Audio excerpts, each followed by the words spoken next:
এখনো দেখতেছি 109 জন। আচ্ছা, আমি আরো 2 মিনিট ওয়েট করি, এরপর শুরু করব। তোমাদের অপু কি পড়াচ্ছে এখন? প্রথম থেকে কি পড়ায় আসছে অপু?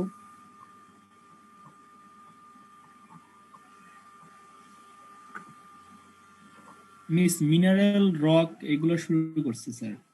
অপু কি বার ক্লাস নেয়? মিস বুধবার আর বৃহস্পতিবার। না, আমি তো তোমাদের আজকে রোববার থেকে শুরু করছি। এখন আমি যতদূর জানি নেক্সট রোববারে মনে হয় একটা বন্ধ আছে, ঠিক আছে? তো এখন তোমাদের আমি সিআর এর সাথে কথা বলে যেটা জানছিলাম, তোমাদের হচ্ছে বৃহস্পতিবার বুধবারে মনে হয় একটা ফাঁকা আছে না? ইয়েস মিস, একটা ফাঁকা আছে। তো তোমরা ওই স্লটটা কয়টা থেকে কয়টা ছিল? মিস 12টা থেকে 12টা 50। হ্যাঁ, 12টা থেকে 12টা 50 ওই স্লটটা আমার জন্য রেখে দিবা সব সময়। আর একটা হচ্ছে তোমার ওই যে রবিবার, যেটা এখন 12টা থেকে 2টা আছে, 12:30 থেকে নিচ্ছি। নেক্সট ক্লাস থেকে 12টা থেকে নিব, ঠিক আছে? তো 12টা থেকে ক্লাসটা আমার জন্য রোববার 12টা থেকে 2টা রেখে দিবা। আর যদি কখনোই আমি চাই সেটা, তাহলে আমি বুধবারেও ক্লাস নিব, ঠিক আছে? যেমন ধরো আমি নেক্সট বুধবারে ক্লাস নিব কিনা এটা আগের দিন আমি সিআর কে জানাই দিব, অথবা তোমাদের ক্লাসরুমে আমি জানাই দিব আমি কি নেক্সট বুধবারে ক্লাস নিব কিনা, ঠিক আছে? এখন তোমাদের এই টপিকটা শুরু করার আগে তোমাদের অপু কি কোনো বইয়ের সাজেশন দিচ্ছে? ডিএসআর এর কথা বলছি মিস। কোনটা? ডিএসআর। হ্যাঁ, অরার বই, যেটা হচ্ছে জিওলজি ফর ইঞ্জিনিয়ার্স, মেইনলি ওখান থেকেই পড়াবো। আর কিছু পার্ট আছে বাইরে থেকে পড়াবো, যেমন ল্যান্ডস্লাইডের পার্টটা, তো ওইটা তখন আমি তোমাদেরকে স্লাইড দিয়ে দিব। প্লাস এখন যেগুলো পড়াবো ওগুলোর স্লাইডও গ্রুপে দিয়ে দিব। তোমরা এই বইটা অবশ্যই কিনে নিবা।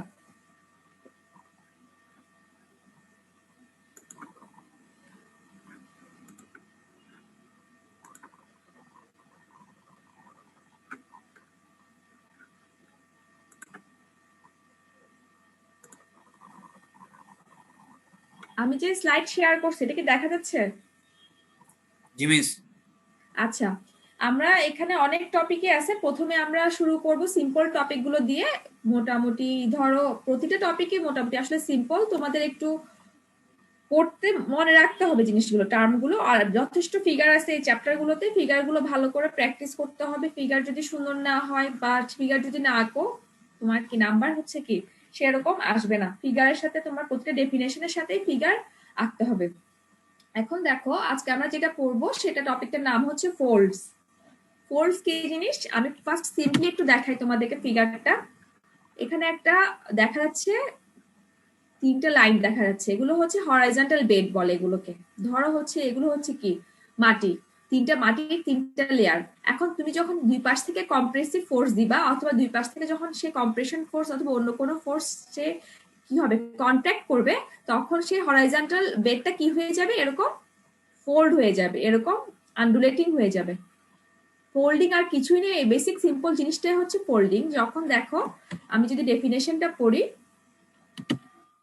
the term fold is used in geology when one or a stack of originally flat or planar surface, originally হচ্ছে কি ফ্ল্যাট অথবা প্লেন সারফেস কি হয়ে যাবে, such as sedimentary strata, যেখানে সেডিমেন্টের অ্যাড হবে, আর বেন্ডস যেগুলো বেন্ড হবে অথবা কার্ভড হবে as a result of permanent deformation. যখন একটা ফ্ল্যাট প্লেন সারফেস কি হবে, আমার ফোর্সের জন্য অথবা কোনো ডিফরমেশনের জন্য কি হয়ে যাবে, কার্ভ ফেস হয়েছে, কার্ভ শেপ হয়ে যাবে অথবা বেন্ড করবে, সেটাকে বলা হচ্ছে fold. Folds are defined as the undulation or wavy pattern of the rock. Fold হচ্ছে কিছুই না, সেটা হচ্ছে undulation অথবা wavy pattern of the rock. It is because of the lateral compression. এটা কিসের জন্য হয়, ল্যাটারাল কম্প্রেশনের জন্য হয়। যেখানে ল্যাটারাল কম্প্রেশন দেখাচ্ছে কোথায়, দেখো এখানে দুই পাশে দুটো অ্যারো চিহ্ন দিয়ে দেখাচ্ছে ল্যাটারাল কম্প্রেশন। এই ল্যাটারাল কম্প্রেশনের জন্যই আমার হচ্ছে কি ফোল্ডিংটা হয়। দ্যাট স্মুথলি লাইং রকস, যেগুলো ফ্ল্যাট রক ছিল সেগুলো কি হয়, gets buckled up and are thrown into fold.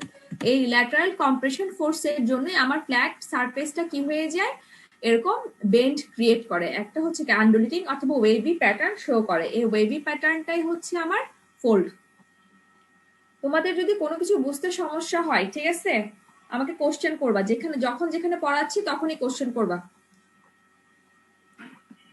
এরপর টপিকটা দেখো, এরপর আরো দুইটা ডেফিনেশন করবো। এখানে মেইনলি চ্যাপ্টারটা সব থেকে দেখা যাবে ম্যাক্সিমাম হচ্ছে আমরা কি ডেফিনেশন পড়বো, আর কিছু অ্যাপ্লিকেশন আছে লাস্টের দিকে, আর কিছু কজেস আছে। প্রথমে আমরা ডেফিনেশন গুলো মিনস টার্ম গুলো কি জিনিস সেটা আগে জেনে তারপর হচ্ছে ক্লাসিফিকেশন দেখবো। ক্লাসিফিকেশন দেখার পরে কি কি কারণে ফোল্ড হয়, তারপর এটা কি অ্যাপ্লিকেশন আছে সিভিল ইঞ্জিনিয়ারিং এ, সেই টপিকগুলো আমরা কভার করব। এখন দেখো ডিপ কি। ফার্স্টে আমি একটা ফিগার দেখা, এটা তো এগুলো তোমাদের বইয়ের ফিগার, ঠিক আছে, বই থেকে আমি স্ক্রিনশট নিয়ে করছি।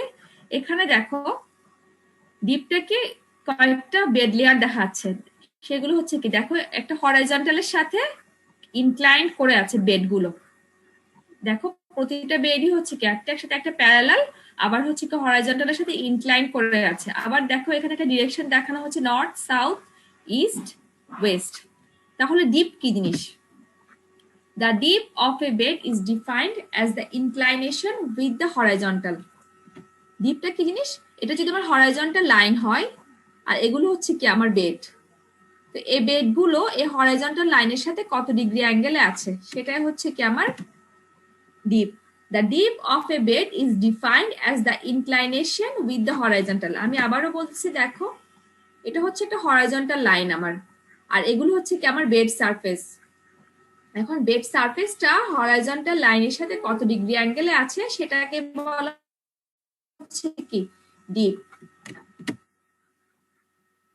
ইট is expressed in terms of the angle, এটাকে অ্যাঙ্গেল দ্বারা রিপ্রেজেন্ট করা হয় ডিগ্রিতে, which the bed makes with the horizontal. হরাইজন্টালের সাথে বেড হচ্ছে যত ডিগ্রি অ্যাঙ্গেল ক্রিয়েট করে, এই হরাইজন্টালের সাথে আমার বেডটা যত ডিগ্রি অ্যাঙ্গেল ক্রিয়েট করবে সেটাকে বলা হচ্ছে কি আমার deep. and the direction with respect to north, south, east and west. Direction গুলো আমরা প্রকাশ করব কি দিয়ে? নর্থ, সাউথ, ইস্ট অথবা ওয়েস্ট দিয়ে প্রকাশ করব। in which the bed is inclined.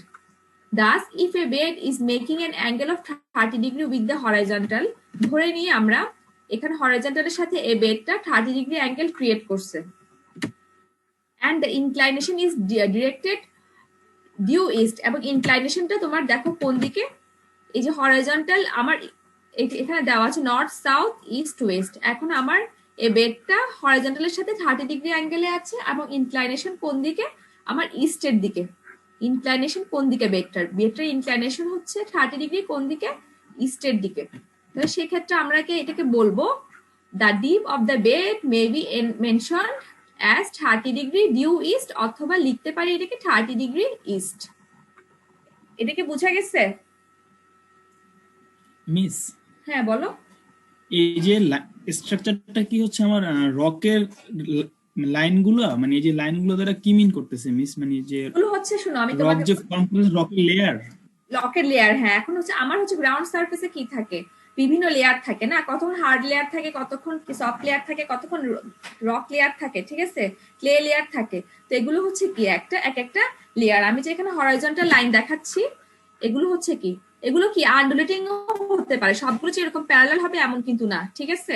এগুলো কি হতে পারে? ডিফারেন্ট শেপেরও হতে পারে। এখানে তোমাদের বোঝার সুবিধার জন্য সব দেওয়া হচ্ছে কি হরাইজন্টাল, ঠিক আছে। মানে এটা হচ্ছে রকস এর লেয়ার, মানে লেয়ার মিন করতেছে প্রত্যেকটা পার্ট আর কি, সেটাই মিস। তাই এগুলো হচ্ছে কি বেড লেয়ার মিনস হচ্ছে রক মিন করতেছে প্রতিটা পার্ট, এগুলো হচ্ছে লেয়ার, এগুলোই লেয়ার। তোমরা কি আমার কথা বুঝতেছো অথবা কোনো ইন্টারনেটের সমস্যা হচ্ছে আমার সাইড থেকে?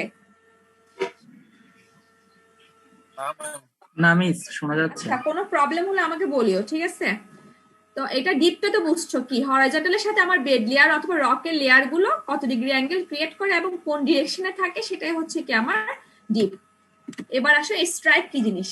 আমি যদি একটু ফিগার দেখি, ফিগারে দেখা যাচ্ছে, দেখো ডিপটা যদি আমার এ সাইডে হয়, স্ট্রাইকটা হচ্ছে কি তার ঠিক পারপেন্ডিকুলার অপোজিট সাইডে, তার পারপেন্ডিকুলার ডিরেকশনে। স্ট্রাইকটা যদি আমি ডেফিনেশন করি দেখো, তাহলে ডেফিনেশন থেকে দেখবা the strike of A bed is defined as the direction perpendicular to the deep direction. মানে হচ্ছে ডিপ যে ডিরেকশনে থাকবে তার ঠিক পারপেন্ডিকুলার ডিরেকশনে থাকবে হচ্ছে কি স্ট্রাইক। তাহলে এখন দেখো ডিপ যদি আমার এই ডিরেকশনে থাকে, ইনক্লাইন তার ঠিক পারপেন্ডিকুলার ডিরেকশনে কি আমার আছে strike. Thus, if dip is due east, dip যদি ইস্টের দিকে হয় strike direction is north south. Figure থেকে আমি যদি দেখি ডিপ হচ্ছে কোথায়, এখান থেকে আমি দেখি বুঝতেছি ডিপ হচ্ছে আমার ইস্ট ডিরেকশনে। তাহলে স্ট্রাইক কোন ডিরেকশনে আমার, যদি পারপেন্ডিকুলার আমি বসাই স্ট্রাইক হচ্ছে আমার তাহলে কোন ডিরেকশনে হবে, নর্থ সাউথ ডিরেকশনে হচ্ছে আমার স্ট্রাইক। এখানে সেটাই বলা হচ্ছে ডিপের পারপেন্ডিকুলার বসালে ডিপ যদি ইস্টে হয় স্ট্রাইক হবে আমার হচ্ছে নর্থ সাউথ ডিরেকশনে।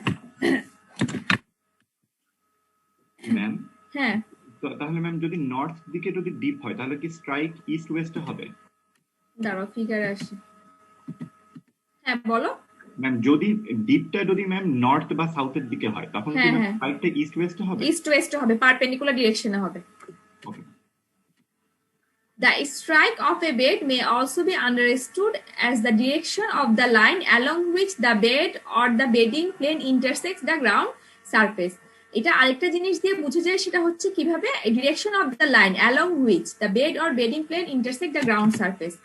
এই যে বেডের প্লেন গুলো তুমি দেখো এটা হচ্ছে কি ডিপ প্রকাশ করছে এই অ্যাঙ্গেল দিয়ে।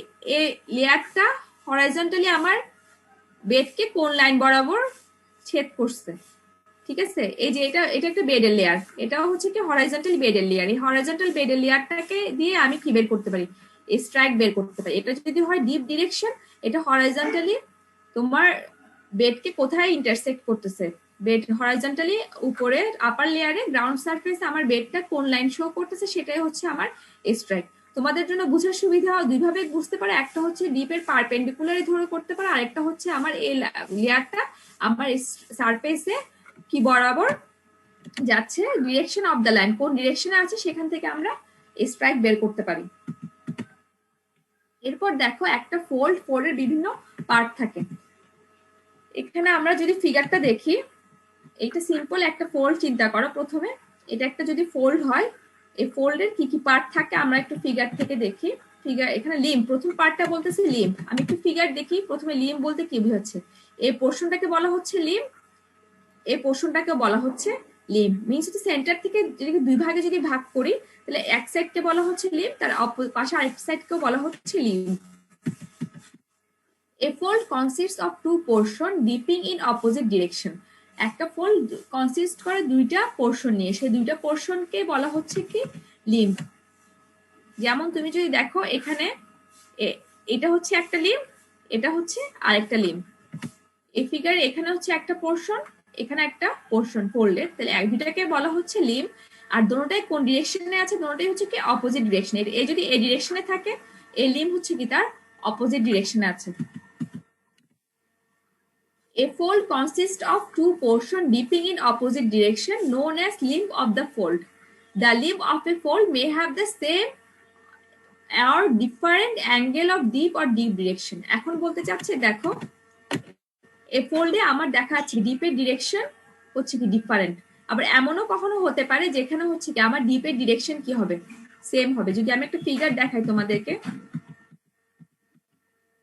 ডিপের এই যে যেমন দেখো এখানে ডিপের এটা এখানে ডিপের ডিরেকশন হচ্ছে কি দুই সাইডে, কিন্তু এখানে দেখো ডিপের ডিরেকশনটা হচ্ছে কি একই সাইডে, নর্থ সাউথ ইস্ট ওয়েস্ট। মানে হচ্ছে কি ডিপটা কোন দিকে, ওয়েস্টের দিকে যাচ্ছে। এখানেও ডিপটা কোন দিকে যাচ্ছে, ওয়েস্টের দিকে যাচ্ছে। তো ডিপটা কখনো তোমার এরকম ভার্টিক্যালও থাকতে পারে, ইনক্লাইন্ডও থাকতে পারে, আবার কখনো এরকম হরাইজন্টালও থাকতে পারে। হরাইজন্টাল থাকার সময় হচ্ছে কি ডিপের ডিরেকশন কিংবা অ্যাঙ্গেলের ডিরেকশন গুলো হচ্ছে কি একই সাইডে হবে। ম্যাম ওটা বুঝিনি ম্যাম, আরেকবার একটু। হ্যাঁ দাঁড়াও, এখন এখানে দেখো আমি লিম্ব কি জিনিস তো বুঝছো? Yes ma'am. লিম্ব হচ্ছে দুইটা পোর্শন, ঠিক আছে। এখন দেখো এখন আমি যদি ডিপ নিই, মিনস হচ্ছে হরাইজন্টাল একটা হরাইজন্টাল প্লেন চিন্তা করি, এখানে এটার সাথে লিম্বটা কত ডিগ্রি অ্যাঙ্গেল ক্রিয়েট করতেছে না, এটা হচ্ছে কি আমার ডিপ। সেম এখানেও হচ্ছে কি হরাইজন্টালের সাথে আমার এই পোর্শনটা কত ডিগ্রি অ্যাঙ্গেল ক্রিয়েট করতেছে, সেটা হচ্ছে কি আমার ডিপ। তাহলে এটা যদি হয় ইস্ট, তাহলে এটা এই পোর্শনটা কি নর্থ সাউথ ইস্ট ওয়েস্ট। এটা যদি হয় ডিপ 30 ডিগ্রি ইস্ট, তাহলে এটা কি হবে ডিপ 30 ডিগ্রি কি হবে ওয়েস্ট হবে, ঠিক আছে। তাহলে আমার ডিরেকশন কি হয়ে যাচ্ছে, ডিরেকশন চেঞ্জ হয়ে যাচ্ছে। এখন তুমি যদি আসো এই ফিগারে যদি আসো, তাহলে দেখো এখানেও হচ্ছে কি একদিকে যাচ্ছে, এখানেও হরাইজন্টাল লাইন চিন্তা করো, হরাইজন্টাল লাইনের সাথে সে কত ডিগ্রি অ্যাঙ্গেল ক্রিয়েট করতেছে। এখানেও ধরো 30 ডিগ্রি ক্রিয়েট করতেছে, এখানেও হচ্ছে কি 30 ডিগ্রি ক্রিয়েট করতেছে, কিন্তু এটা কোন দিকে যাচ্ছে? অপোজিট ডিরেকশনে ম্যাম। Opposite direction, west. ওয়েস্টের দিকে যাচ্ছে। হ্যাঁ, তার মানে হচ্ছে ডিরেকশন হচ্ছে কি, direction direction same. Same same.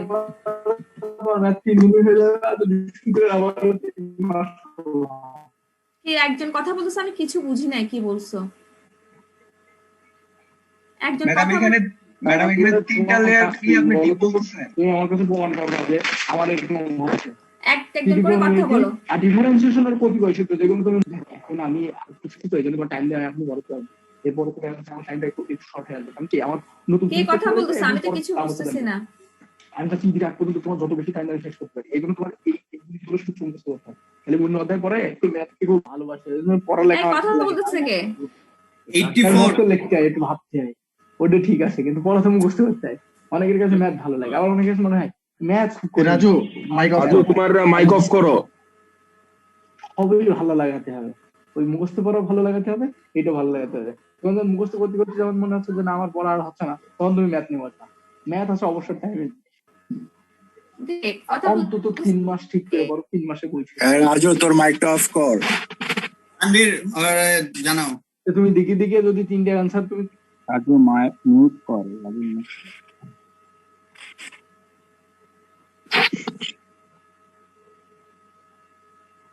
এখন বলো তোমরা কি বলতে যাচ্ছিলে, আমি বুঝি না। তোমাদের একজন কথা বলতেছিল, ম্যাডাম এখানে তিনটা লেয়ার Deep? কি আপনি ডিপ বলতেছেন ম্যাডাম? ডিপটা মানে ক্লিয়ার হচ্ছে না আসলে। ডিপটা হচ্ছে কি, দেখো একটা ম্যাম Layer, এখানে yes, আমি লেয়ারটা তোমাকে simply এখানে একদম বুঝাই। ফাঁকা। করতে পারো, এটা কোনো ব্যাপার। এটা কথা বলতেছে কে? এটা তোমরা ওকে ফোন করে অফ করতে বলো না। ম্যাম আপনি মিউট করে দিতে পারবেন তো? মিউট করলে তো তোমাদের আমাকে আবার বের হতে হবে। আচ্ছা দাও, দেখো মিস হ্যাঁ, ফার্স্ট আমি তোমাদেরকে বুঝাই। তোমাদের ম্যাডাম এখানে লেয়ারটা হচ্ছে একটু limb। ক্লিয়ার করে দিন ম্যাডাম। লেয়ারটা ক্লিয়ার হচ্ছে না ম্যাডাম, কোন লেয়ারটা বলতে শোনো। এখানে তিনটা লেয়ার দেখতেছি। তুমি যে কোনো লেয়ার ধরো, এখানে তো আমার কি একটা লেয়ার দেখাচ্ছি তোমাদের। এখানে দেখো, এখানে কোথায় ফিগার, এখানে হচ্ছে কি অনেকগুলো লেয়ার দেখতেছো না? তুমি যে কোনো লেয়ার ধরো, সমস্যা নাই তো। তুমি প্রতিটা লেয়ারের জন্য কি বের করতে পারো, ডিপ বের করতে পারো, ঠিক আছে? এখানে যদি 30 ডিগ্রি হয়, এখানে 25 ডিগ্রি হতে পারে, এখানে 10 ডিগ্রিও হতে পারে। তো তুমি সেম ভাবে এখানে যাও, এখানে কয়টা লেয়ার, 1 2 3 4, তুমি 4টা লেয়ারে কি হতে পারে, এই লাইনটা হরাইজন্টালের সাথে কত ডিগ্রি অ্যাঙ্গেল ক্রিয়েট করছে, সেটাই হচ্ছে ম্যাডাম ডিপ। ডিপ ডিপ হ্যাঁ। তো সেটা হচ্ছে কি তোমার কখনো এখানে হচ্ছে কি ইস্ট ওয়েস্ট সাইডে হতে পারে, আবার আমি একটু আগে একটা ফিগার দেখাইছি না, ওখানে কি হতে পারে ওয়েস্ট সাইডেও হতে পারে। মানে এটাই বলতে চাচ্ছে এখানে যে ডিরেকশনটা অপোজিট ডিরেকশনেও হতে পারে, four limb of the four may have the same ডিরেকশনেও হতে পারে, অথবা হচ্ছে কি ডিফারেন্ট ডিরেকশনেও হতে পারে, আবার ডিফারেন্ট অ্যাঙ্গেলেরও হতে পারে। সেম অ্যাঙ্গেল হতে হবে দুটো লিম্বের, লিম একই কথা, এটা এমন কোনো কথা নেই। একটা 30 ডিগ্রিও হতে পারে, আর একটা হচ্ছে কি 10 ডিগ্রিও হতে পারে। বুঝে গেছে? আচ্ছা যদি কথা না বলে থাকে তার মানে আমি ধরে নিচ্ছি বুঝে গেছে। এরপর দেখো এক্সিয়াল প্লেন কি। এক্সিয়াল প্লেন হচ্ছে a plane bisecting the angle between the two limb of a fold. আমি যদি একটু ফিগার দেখাই তাহলে তোমাদের আরো ক্লিয়ার হবে।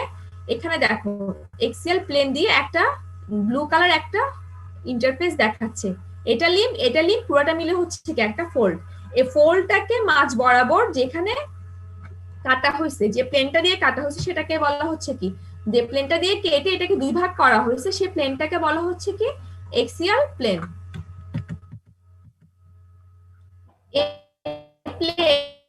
বাইসেক্টিং the angle between the two limb, দুইটা লিম্বের মধ্যকার যে অ্যাঙ্গেল আছে সেই অ্যাঙ্গেলটাকে সমান দুই ভাগে ভাগ করলে যে প্লেনটা সেটাকে বলা হচ্ছে axial plane. Thus an axial plane divides a fold into two equal or similar halves. তাহলে একটা এখানে দেখো এক্সিয়াল প্লেন, এই যে এক্সিয়াল প্লেন এখানে দেখা যাচ্ছে এক্সিয়াল প্লেন, একটা ফোল্ডকে এক্সিয়াল প্লেন কি করতেছে সমান দুই ভাগে ভাগ করতেছে, সেটা হচ্ছে কি এক্সিয়াল প্লেন। এরপর দেখো ক্রেস্ট। ক্রেস্ট হচ্ছে কি the highest part of a fold arched upward convex upward is called crest. আমি যদি ফিগার দেখি, এখানে দেখো একটা ফোল্ড দেখাচ্ছে, এরকম আন্ডুলেটিং একটা ফোল্ড দেখাচ্ছে, এখানে আন্ডুলেটিং একটা ফোল্ড দেখাচ্ছে। উপরের কনভেক্স পোর্শনটা, টপ পোর্শনটা যেটা হচ্ছে কি কনভেক্স, সেটাকে বলা হচ্ছে কি ক্রেস্ট।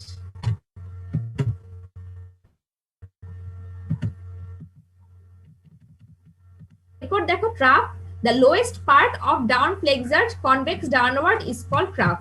সিম্পল, এই যে একটা আমি দেখতেছি এখানে দেখো ক্রেস্ট ট্রাপ দিয়ে দেখানো হচ্ছে, আমি এখানে একটা ফোল্ড দেখতেছি, উপর হাইয়েস্ট পয়েন্টটাকে বলা হচ্ছে ক্রেস্ট, আর এখানে নিচের পয়েন্টটাকে বলা হচ্ছে কি যেটা ডাউনওয়ার্ড কনকেভ শেপের হাইয়েস্ট পয়েন্ট, সেটাকে বলা হচ্ছে ট্রাপ।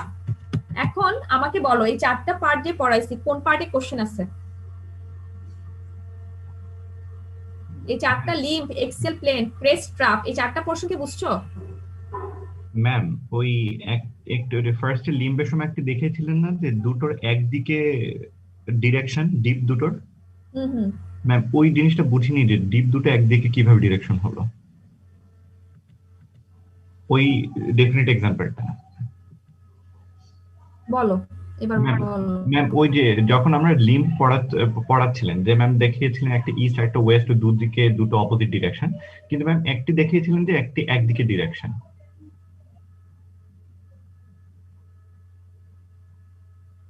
ম্যাম হরাইজন্টালের সাপেক্ষে যেটা ছিল ওটাতে দেখাইছিলেন ma'am.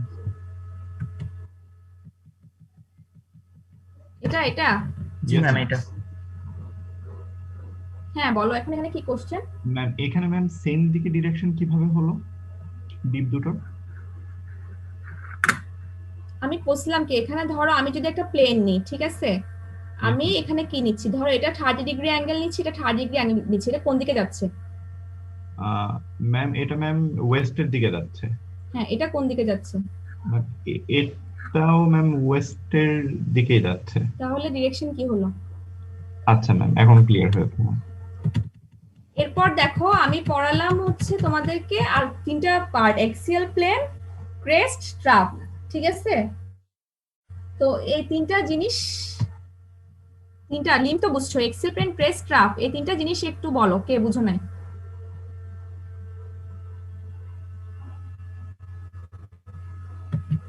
Axial plane, crest, trough, এই তিনটা জিনিস বুঝে গেছে? এই জিনিসগুলো বুঝতে হবে কারণ সামনে তোমাদের এই পয়েন্টগুলো লাগবে অন্য টার্মগুলো বোঝার জন্য। কেউ যখন কোশ্চেন করতেছে না তার মানে ধরে নিচ্ছে বুঝছো। ম্যাডাম ডিপের প্যারালালে যে থাকে ম্যাডাম ওটাকে কি জানি বলছিলেন? ওটা স্ট্রাইক। স্ট্রাইক ডিপের পারপেন্ডিকুলারই তো ম্যাডাম স্ট্রাইক, আর প্যারালালে যেটা ছিল সেটা প্যারালালি তো ডিপই থাকবে। প্যারালালি বলছি আমি ডেড ডেড বেড। আচ্ছা ওটা বলতে যাচ্ছ? প্রতিটা বেডেরই হচ্ছে কি এক একটা ডিপ থাকবে, প্রতিটা বেডেরই হচ্ছে কি এক একটা ইনক্লাইনেশন থাকবে।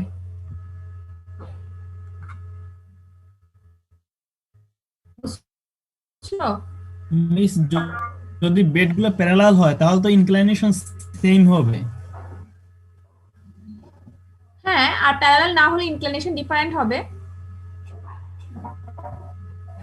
বুঝা গেছে?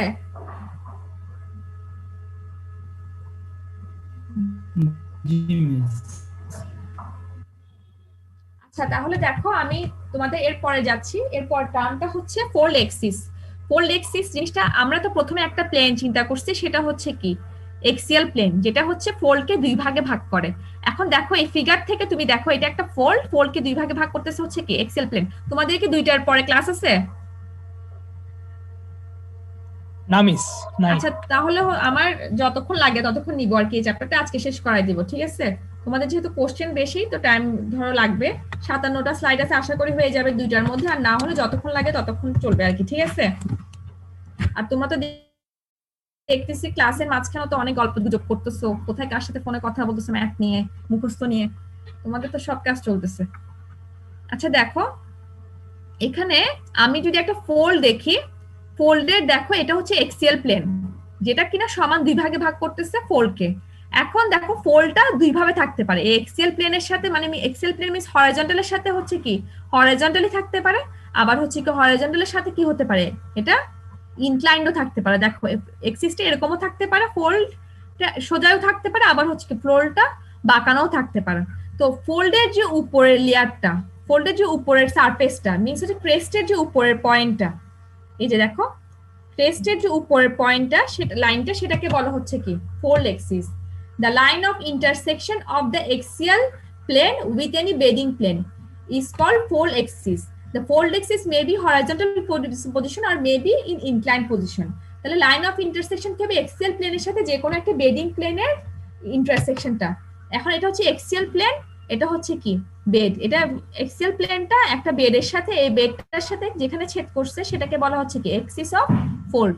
এখানেও দেখো এই এক্সিয়াল প্লেনটা বেডের সাথে এই লাইন বরাবর ছেদ করছে, ঠিক এ বরাবর গেছে, তাহলে সেটাই হচ্ছে কি axis of fold. Axis of fold কি বোঝা গেছে?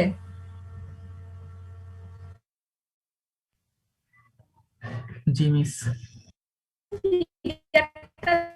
দেখো আমার যে ফোল্ড আমি নিছি, ফোল্ডটার আপার যে লেয়ারটা, ঠিক আছে, লেয়ারটা যে বরাবর এক্সিয়াল প্লেন পাস করতেছে সেই আপার লাইনটাকে বলা হচ্ছে কি আমার axis of fold, fold axis. যে বরাবর ফোল্ডের যে লাইন আপার পয়েন্ট বরাবর আমার এক্সিয়াল প্লেনটা পাস করতেছে সেটাকে বলা হচ্ছে ফোল্ড এক্সিস। এরপর দেখো প্লাঞ্জ অথবা পিচ কি in case of inclined fold axis. এখন দেখো একটা যদি এটা তো আমি ফোল্ড এক্সিস কি ছিল হরাইজন্টাল, এখন যদি আমার ফোল্ড এক্সিসটা কি হয়ে যায় ইনক্লাইন্ড হয়ে যায়, এরকম শেপের হয়, তখন কি হবে the angle which it makes with the horizontal is called plunge or pitch of the fold. Means হচ্ছে আমার এক্সিস ফোল্ড এক্সিসটা যদি ইনক্লাইন্ড হয় তাহলে হরাইজন্টালের সাথে এই ফোল্ড এক্সিসটা যে অ্যাঙ্গেল ক্রিয়েট করতেছে সেটাকে বলা হচ্ছে আমার প্লাঞ্জ অথবা pitch. The angle which it makes with the horizontal is called plunge অথবা pitch. এরপর দেখো ওয়েভলেন্থ কি? ওয়েভলেন্থ হচ্ছে the distance between the successive crest or trough is called wavelength. Figure যদি দেখি এখানে ক্রেস্ট কোনটা? ক্রেস্ট পয়েন্ট এটা। এখানে ক্রেস্ট কোনটা? ক্রেস্ট পয়েন্ট এটা। এই দুইটা ক্রেস্টের মাঝামাঝি যে ডিসটেন্স সেটাকে বলা হচ্ছে ওয়েভলেন্থ। আবার দেখো এখানে ট্রাফ হচ্ছে এটা, এখানে ট্রাফ হচ্ছে এটা। দুইটা ট্রাফের মাঝামাঝি যে ডিসটেন্স সেই ডিসটেন্সটাকে বলা হচ্ছে কি ওয়েভলেন্থ। এখন বলো এই তিনটা ডেফিনেশনে কারো কি কোনো সমস্যা আছে? ম্যাম ওয়েভলেন্থের জন্য কি এলিভেশন গুলো কি সেম হতে হবে? না না না, এলিভেশন সেম হতে হবে না। বলো আরেকজনের কোশ্চেন কি? ম্যাম হ্যাঁ হ্যাঁ ম্যাম, পিচ আর লিম্ব হচ্ছে হরিজন্টালের সাথে যে অ্যাঙ্গেল তৈরি করে ওইগুলা, ম্যাম দুইটার আলাদা নাম কেন? কোনটা কোনটা? হরিজন্টাল এক্সিসের সাথে পিচ আর লিম্ব। লিম্ব তো হরিজন্টাল এক্সিসের সাথে কে ক্রিয়েট করে? ফোল্ড এক্সিস ক্রিয়েট করে, ঠিক আছে। তোমরা দেখো ফোল্ড এক্সিস ক্রিয়েট করতেছে। আর লিম্ব হচ্ছে কোথায়? লিম্ব তো হচ্ছে এই পার্ট গুলো, ঠিক আছে। এই পার্টটা হরিজন্টালের সাথে কি কি অ্যাঙ্গেল ক্রিয়েট করতেছে? এই পার্টের অ্যাঙ্গেল আর ফোল্ড এক্সিসের অ্যাঙ্গেল কি সেম? লিম্ব হচ্ছে কোনটা বুঝছো? লিম্ব হচ্ছে যে ওর এই পার্ট গুলো, আর এটা হচ্ছে কি আমি অ্যাঙ্গেল নিচ্ছি কার? এই পার্ট হরিজন্টালের সাথে কি অ্যাঙ্গেল ক্রিয়েট করতেছে, আর এটা হচ্ছে লিম্ব। আর বুঝে গেছে? আচ্ছা, আর কেউ? আর কেউ? তোমরা যে ধরো এই কোশ্চেন গুলো এখন করতেছো, ঠিক আছে, তোমরা যদি ক্লাস শেষে বইটা যদি না পড়ো, তোমাদের নেক্সট ক্লাস শেষে আমাকে আরো কোশ্চেন করবা। আমি এই জন্য তোমাদেরকে সাজেস্ট করবো তোমরা আজকে ক্লাস শেষ হয়ে আজকে টপিকটা পড়ে ফেলবা, তাহলে নেক্সট ক্লাসের লেকচার গুলো ধরতে তোমাদের জন্য অনেক কি হবে, ইজিয়ার হবে। মিস স্লাইডটা দিয়ে দিন মিস। হ্যাঁ স্লাইড দিয়ে দিব। বইটা কালেক্ট করবা, স্লাইড থেকে অনেক কম থাকে স্লাইডে, বইটা কালেক্ট করবা, বই থেকে ডিটেইল করবা। এরপর দেখো তাহলে তোমরা যদি কোনো কোশ্চেন না করে থাকো তাহলে আমি যাচ্ছি এর পরের স্লাইডে। এই ফিগারটাও দেখাইছি, এই ফিগারটা একটু ক্লিয়ার হবে তোমাদের। দেখো এখানে সেম একটা ফোল্ড দেখা যাচ্ছে, দুইটা পোর্শন লিম্ব, লিম্বের মাঝ বরাবর দুইটা ফোল্ডের লিম্ব মাঝ বরাবর একটা প্লেন পাস করছে। সেই প্লেনটা হচ্ছে কি এক্সিয়াল প্লেন, তোমার এক্সিয়াল প্লেন, আর হচ্ছে এক্সিয়াল প্লেনেরটা বরাবর এখানে হচ্ছে কি একটা হরাইজন্টাল লাইন ক্রিয়েট করা হয়েছে। এক্সিয়াল প্লেনের বরাবর হরাইজন্টাল লাইন ডট ডট ধরে চিন্তা করা হয়েছে। আর এটা হচ্ছে কি আমার ফোল্ড এক্সিস। এক্সিয়াল প্লেনটা ফোল্ডকে ক্রেস্টকে যে বরাবর ছেদ করে যে লাইনটা থাকে সেটা হরাইজন্টালের সাথে যে অ্যাঙ্গেল ক্রিয়েট করে সেটাকে বলা হচ্ছে প্লাঞ্জ অ্যাঙ্গেল। আর এটা হচ্ছে হরাইজন্টাল প্লেন। ফিগারগুলো হচ্ছে নেট থেকে কিছু ফিগার ডাউনলোড করা তোমাদের বোঝার সুবিধার জন্য, তোমরা বইয়ের ফিগারগুলো আঁকলেও হবে। এরপর দেখো ক্লাসিফিকেশন অফ ফোল্ড। ফোল্ডের কিছু ক্লাসিফিকেশন আমরা পড়বো। এতক্ষণ যে পার্টগুলো ছিল ফোল্ডের বিভিন্ন পোর্শনের পরিচিতি ছিল, এখন হচ্ছে আমরা ক্লাসিফিকেশনটা দেখবো। দেখো ক্লাসিফিকেশনটা কি, ন্যাচার অফ বেন্ডিং এর উপর ডিপেন্ড করে ক্লাসিফিকেশন হয় অ্যান্টিক্লাইন, সিনক্লাইন। আমি ডিটেইল পড়াতে যাব না, আমি ফিগারটা দেখাবো তোমাদেরকে। ফিগারটা দেখো, ডিফারেন্স কিছু বুঝতেছো? কোনটা সিনক্লাইন কোনটা অ্যান্টিক্লাইন, ডিফারেন্স কি?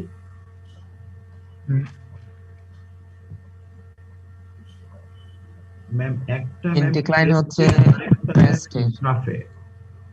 ক্রেস্ট আর ট্রাফ। হ্যাঁ, মানে একটা জিনিস তো বুঝতেছো, অ্যান্টিক্লাইন হচ্ছে কি এরকম কনভেক্স শেপ, সিনক্লাইন হচ্ছে কি সিনক্লাইন হচ্ছে কি কনকেভ শেপ। ঠিক আছে, দুইটা হচ্ছে দুটোর অপোজিট, এটাই বলতে চাচ্ছে। এখানে আরেকটা জিনিস দেখো, তোমরা যে বেড নিয়ে বারবার চিন্তা করতেছো, এগুলো হচ্ছে বেড। দেখো একটা লেয়ার, দুইটা লেয়ার, তিনটা লেয়ার, চারটা লেয়ার। ঠিক আছে, বেডগুলো হচ্ছে কি বিভিন্ন হতে পারে, এটা রক হতে পারে, এটা স্যান্ডি হতে পারে, এটা হচ্ছে কি ক্লেই হতে পারে, বিভিন্ন ধরনের হতে পারে বেডগুলো। এটাই হচ্ছে বিভিন্ন বেডের লেয়ার দেখাচ্ছে। When the beds are bent upward or arched up, the resulting fold is called anticline. Means upward থাকলে সেটা হচ্ছে কি anticline. The two limbs of such a fold dips in opposite direction or away from each other. এখন দেখো আমার এটা হচ্ছে কি, আমি যদি এই বেডটা চিন্তা করি, ঠিক আছে, এখন আমি একটা হরাইজন্টাল লাইন টানি, তাহলে এটার ডিপ যেদিকে যাচ্ছে, এটার ডিপ কি তার সেম দিকে যাচ্ছে? বিপরীত দিকে, বিপরীত দিকে যাচ্ছে। ঠিক আছে, অপোজিট দিকে যাচ্ছে। তাহলে সেটা বলতে চাচ্ছে কি the two limb of such a fold dip in opposite direction. এখানে বলেই দিচ্ছি সেটা হচ্ছে কি অপোজিট ডিরেকশনে যাচ্ছে, অথবা হচ্ছে কি away from each other। এটা যদি এদিকে যায়, এটা হচ্ছে কি ওদিকে যাচ্ছে, তাহলে একটা একটা থেকে কোন দিকে যাচ্ছে? দূরে চলে যাচ্ছে। away from each other, away from each other. In the anticline, the fold will be convex upward and younger beds occur towards convex side. এটা বলতে যাচ্ছে এটা হচ্ছে আপওয়ার্ড সাইডটা কি হবে? কনভেক্স হবে। এখন তোমরা আমাকে বলো এখানে ইয়ঙ্গার বেড কোনটা? উপরের গুলা। হ্যাঁ, এটা হচ্ছে কি ওল্ডার বেড। এটার পরে সেডিমেন্টারি হইছে কি, সেডিমেন্টেশন হইছে এটার, এরপর হইছে এটার, লাস্টে কোনটা ক্রিয়েট হইছে? এই বেডটা ক্রিয়েট হইছে। সেটাই বলতে চাচ্ছে the younger bed occurs toward convex side. Convex সাইডে যেটা থাকে সেটাই হচ্ছে কি আমার ইয়ঙ্গার বেড। এরপর দেখো সিনক্লাইন কি, when the beds are bent downward or down flexured, the resulting fold is called syncline. The two limbs of such a fold dip in opposite direction but towards each other. দেখো এখানেও বলতেছে downward. এখন এখানে তুমি যদি horizontal line চিন্তা করো, একটা এই বরাবর যদি একটা হরাইজন্টাল লাইন চিন্তা করো, হরাইজন্টাল লাইনের সাথে ডিপ যদি তুমি নাও, তাহলে সেগুলো কি কোন ডিরেকশনে যাচ্ছে? এখানে একটা ডিপ নিলা, এখানে আরেকটা ডিপ নিলা, কোন ডিরেকশনে যাচ্ছে? অপোজিট ডিরেকশনে। কিন্তু আবার কি বলতে চাচ্ছে? But towards each other. Towards কেমন হয় তাহলে? ম্যাম যেহেতু ম্যাম ডিপটা উপরের দিকে হবে। হ্যাঁ বলো।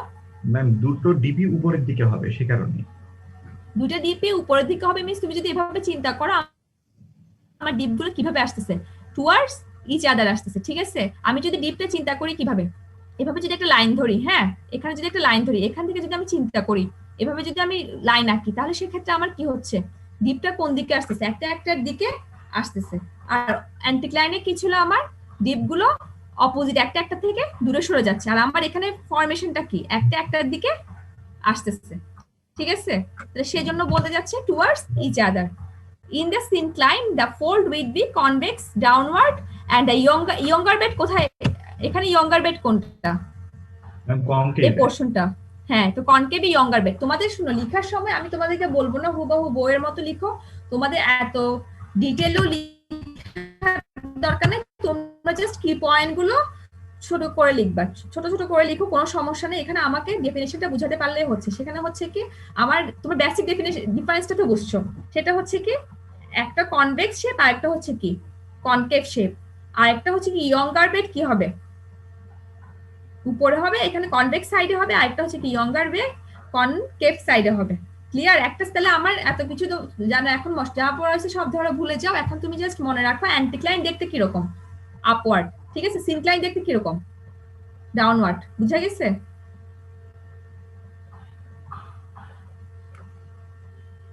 Yes ma'am. আর কোনো কোশ্চেন?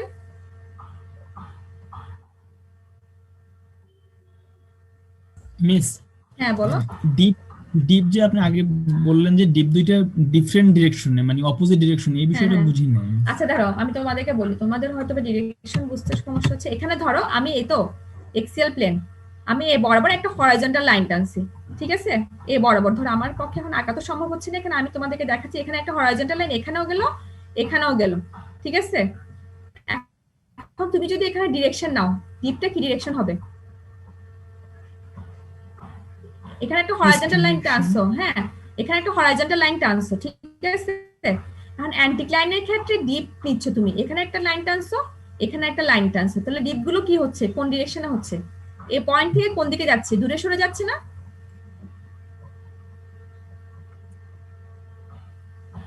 না বুঝলে কোশ্চেন করো। আমি তোমাদেরকে বলতে যাচ্ছি দেখো এখানে একটা হরাইজন্টাল লাইন নিচ্ছ, ঠিক আছে? হরাইজন্টাল লাইন নেওয়ার পরে এটা হচ্ছে কি একটা বেড, এটা হচ্ছে কি একটা বেড, তাহলে এই দুটো বেডের আমি কি নিব, ডিপ নিব। তাহলে এখান থেকে তুমি যখন একটা লাইন টানছো হরাইজন্টাল, এটা হচ্ছে কি তুমি একটা এখানে একটা লাইন টানো, এই ডিপটা হরাইজন্টাল লাইনের সাথে কি করবে, একটা অ্যাঙ্গেল ক্রিয়েট করবে। এটা ডিপ, এটা হরাইজন্টাল লাইনের সাথে এই বেডটা ডিপটা কি করবে, একটা অ্যাঙ্গেল ক্রিয়েট করবে, ঠিক আছে? ধরে নিলাম অ্যাঙ্গেল গুলো হচ্ছে কি সমান, কিন্তু অ্যাঙ্গেল গুলো কোন কি ডিরেকশনে, কোন ডিরেকশনে আছে? Opposite direction. অপোজিট ডিরেকশনে আছে, হ্যাঁ। আবার দেখো পয়েন্ট গুলো কি হচ্ছে, এটা এই ডিপটা এদিকে চলে যাচ্ছে, এই ডিপটা এদিকে চলে যাচ্ছে, একটা একটা থেকে এই মূল পয়েন্ট থেকে ডিপটা কোথায় সরে যাচ্ছে, দূরে সরে যাচ্ছে। দেখো away from each other, একটা একটা থেকে অপোজিট ডিরেকশনে থাকবে এবং হচ্ছে কি away from each other, মানে এই পয়েন্ট থেকে এই ডিপ একদিকে সরে যাচ্ছে, এই পয়েন্ট থেকে এই ডিপ আরেকদিকে সরে যাচ্ছে। এটা কি ক্লিয়ার? জি মিস। যে কোশ্চেন করছে তার কি ক্লিয়ার হয়েছে? মিস এর পরেরটা যেটা হচ্ছে মানে আচ্ছা এর পরেরটা একই দিকে আসবে এই জিনিসটা।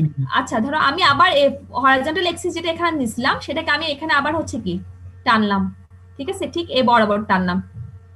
আমি এখানে এখানে চিন্তা করতেছি না, এখানে বলে তোমাদের কনফিউজিং লাগতেছে বুঝছো, আমি ধরো এখানে টানলাম, ঠিক আছে? তাহলে এখন এখানে টানার ফলে এই হরাইজন্টাল এক্সিসের সাথে এটা ডিপটা কি করতেছে, এই যে ডিপটা এদিকে একটা অ্যাঙ্গেল দেখাচ্ছে না, এখানে একটা অ্যাঙ্গেল ক্রিয়েট করতেছে না? এখানে যদি হরাইজন্টাল এক্সিস নেই এর জন্য মিস সফট ডাউনওয়ার্ড। হ্যাঁ ডাউনওয়ার্ড, ঠিক আছে। তো আমি তোমাকে যেটা বলতে চাচ্ছি এখানে তো একটা অ্যাঙ্গেল ক্রিয়েট করতেছে ডিপ না, এখানে যদি একটা হরাইজন্টাল এক্সিস নেই মিস হচ্ছে ওটা ডিপের, আমি এটাই চিন্তা করতেছি, ঠিক আছে? এটার পার্ট কোনটা, এটা না? এটার পার্ট এটা না? তাহলে এটার অ্যাঙ্গেলটা যদি আমি চিন্তা করি, এখানে একটা হরাইজন্টাল লাইন নিয়ে বরাবর আমি যদি এটার অ্যাঙ্গেল নিতে চাই, সেটা কি করবে, একটা অ্যাঙ্গেল ক্রিয়েট করবে। সেম এখানে যদি আমি হরাইজন্টাল লাইন নিই তাহলে সে কি ক্রিয়েট করবে, একটা অ্যাঙ্গেল ক্রিয়েট করবে, ঠিক আছে? তো অ্যাঙ্গেল গুলো কোন সাইডে ক্রিয়েট করতেছে, অপোজিট সাইডে ক্রিয়েট করতেছে না?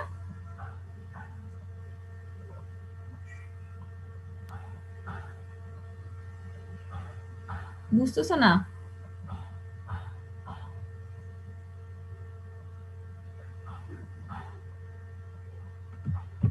কথা শোনা যাচ্ছে আমার? Yes, ma'am. হ্যাঁ তুমি আমার কথা শুনো, আমি যেটা বলতে যাচ্ছি এখানে লাইনটা দেখো, dip in opposite direction but towards each other, ঠিক আছে? Towards each other. আমি তোমাদেরকে তাহলে দেখাই, আমি যদি এখান থেকে একটা লাইন চিন্তা করি হরিজন্টাল লাইন, আমি এটা ডিপ নিচ্ছি, ঠিক আছে? তো ডিপটা এখানে একটা ডিপ নিচ্ছি, এই হরিজন্টাল লাইন থেকে ডিপটা কোন দিকে যাচ্ছে, এদিকে যাচ্ছে না? এই হরিজন্টাল লাইন থেকে ডিপটা কোন দিকে যাচ্ছে, এদিকে যাচ্ছে না? তাহলে কি হবে, একটা একটার দিকে আসতেছে, ঠিক আছে? একটা একটা দিকে আসতেছে। তুমি যদি চিন্তা করো এখানে হরিজন্টাল লাইন, আমি এই যে একটা হরিজন্টাল লাইন চিন্তা করছিলাম, এই হরিজন্টাল লাইনটাকে আমি এক্সটেন্ড করি না, এক্সটেন্ড করার ফলে আমি যদি চিন্তা করি এই বেডটা, আমি যদি এই বেডটাকে এক্সপান্ড করি, তাহলে হরিজন্টাল লাইনকে কি করবে, একটা পয়েন্টে গিয়ে কি করবে, ছেদ করবে। তাহলে সেখান থেকে তাহলে বোঝা যাচ্ছে আমার এদিকে আসতেছে, সে কি করতেছে, এই পয়েন্টও এদিকে আসতেছে, তাহলে একটা একটা দিকে আসতেছে। জিনিসটা সিম্পলি এইভাবে চিন্তা করো, এ সরে যাচ্ছে আর এ হচ্ছে কি কাছে আসতেছে, এই পয়েন্ট থেকে সে কি হচ্ছে সরে যাচ্ছে, আর এখানে হচ্ছে কি এই পয়েন্টের দিকে ডিপটা আসতেছে টুয়ার্ডস ইচ আদার। তুমি এখানে একটা বললাম হরাইজন্টাল লাইন চিন্তা করো, এটা ডিপ চিন্তা করো, এটা ডিপ চিন্তা করো, তাহলে অ্যাঙ্গেলটা হচ্ছে কি অপোজিট ডিরেকশনে হচ্ছে, আর ডিপটা হচ্ছে কি টুয়ার্ডস ইচ আদার, একটা একটার দিকে আসতেছে। এটাই বুঝাচ্ছে। এখনো ক্লিয়ার হয়েছে কিনা দেখো। জি মিস, এবার ক্লিয়ার হয়েছে। তারপরে যদি তোমাদের না তোমরা তোমরা এখানেও চিন্তা করতে পারো, এখানে চিন্তা করলে আমার মনে হচ্ছে তোমাদের থেকে মনে হচ্ছে এওয়ে ইচ আদার, মানে উল্টা মনে হচ্ছে, ঠিক আছে? তো তুমি যদি হরাইজন্টাল এক্সিসটা এখানে চিন্তা করো, তাহলে তুমি যখন ডিপটাকে টানবা, তাহলে ডিপ গুলো কোন দিকে আসতেছে? টুয়ার্ডস এক্সিয়াল প্লেন, হ্যাঁ, টুয়ার্ডস একদিকে ইচ আদার আসতেছে। আর অ্যাঙ্গেল গুলো হচ্ছে কি অপোজিট ডিরেকশন। একটা অ্যাঙ্গেল যদি এদিকে হয়, আরেকটা অ্যাঙ্গেল কোন দিকে হচ্ছে? অপোজিট ডিরেকশনে হচ্ছে। ক্লিয়ার নাকি? এখন বলো ক্লিয়ার? আর আমার যদি কোনো টপিক বুঝতে তোমাদের সমস্যা হয়, তোমরা এই জিনিসগুলো কিন্তু গুগলে, ইউটিউবে অনেক ভিডিও আছে, ঠিক আছে? তোমাদের যদি কোনো টপিক আমার পড়ানোতে বুঝতে সমস্যা হয়, তোমরা সেগুলো কি করবা, ইউটিউবে ভিডিও আছে, এই নাম দিয়ে সার্চ দিলে দেখবা, তুমি যে টপিকটা বুঝতেছো না ওই টপিকে সার্চ দিয়ে দেখবা, অনেক ভিডিও আছে, ওখান থেকে বুঝে নেওয়ার চেষ্টা করবা যদি আমার কোনো কিছু না বুঝতে সমস্যা হয়, অথবা তোমরা যদি আরো ইজি ওয়েতে বুঝতে চাও। এরপর দেখো এই অ্যান্টিক্লাইন সিনক্লাইনের ফিগারটাই দেখাচ্ছে, এগুলো আঁকতে হবে না তোমাদের, জাস্ট পরীক্ষায় এরকম পোর্শন এঁকে দেখালেই হবে। এত ডিটেল আমি এগুলো নেট থেকে নিয়েছিলাম তোমাদের বোঝার সুবিধার জন্য। এই সেম ভাবে দেখো অ্যান্টিক্লাইন সিনক্লাইনের ফিগার দেওয়া, এখানে 1 2 3 দিয়ে বোঝা যাচ্ছে। 3টা হচ্ছে কি ইয়ং বেড, আর এখানে 3টা হচ্ছে কি ইয়ং বেড। এরপর দেখো প্লাঞ্জিং ফোল্ড, নন প্লাঞ্জিং ফোল্ড, এই দুটো ফিগারের মধ্যে ডিফারেন্স কি দেখো তো।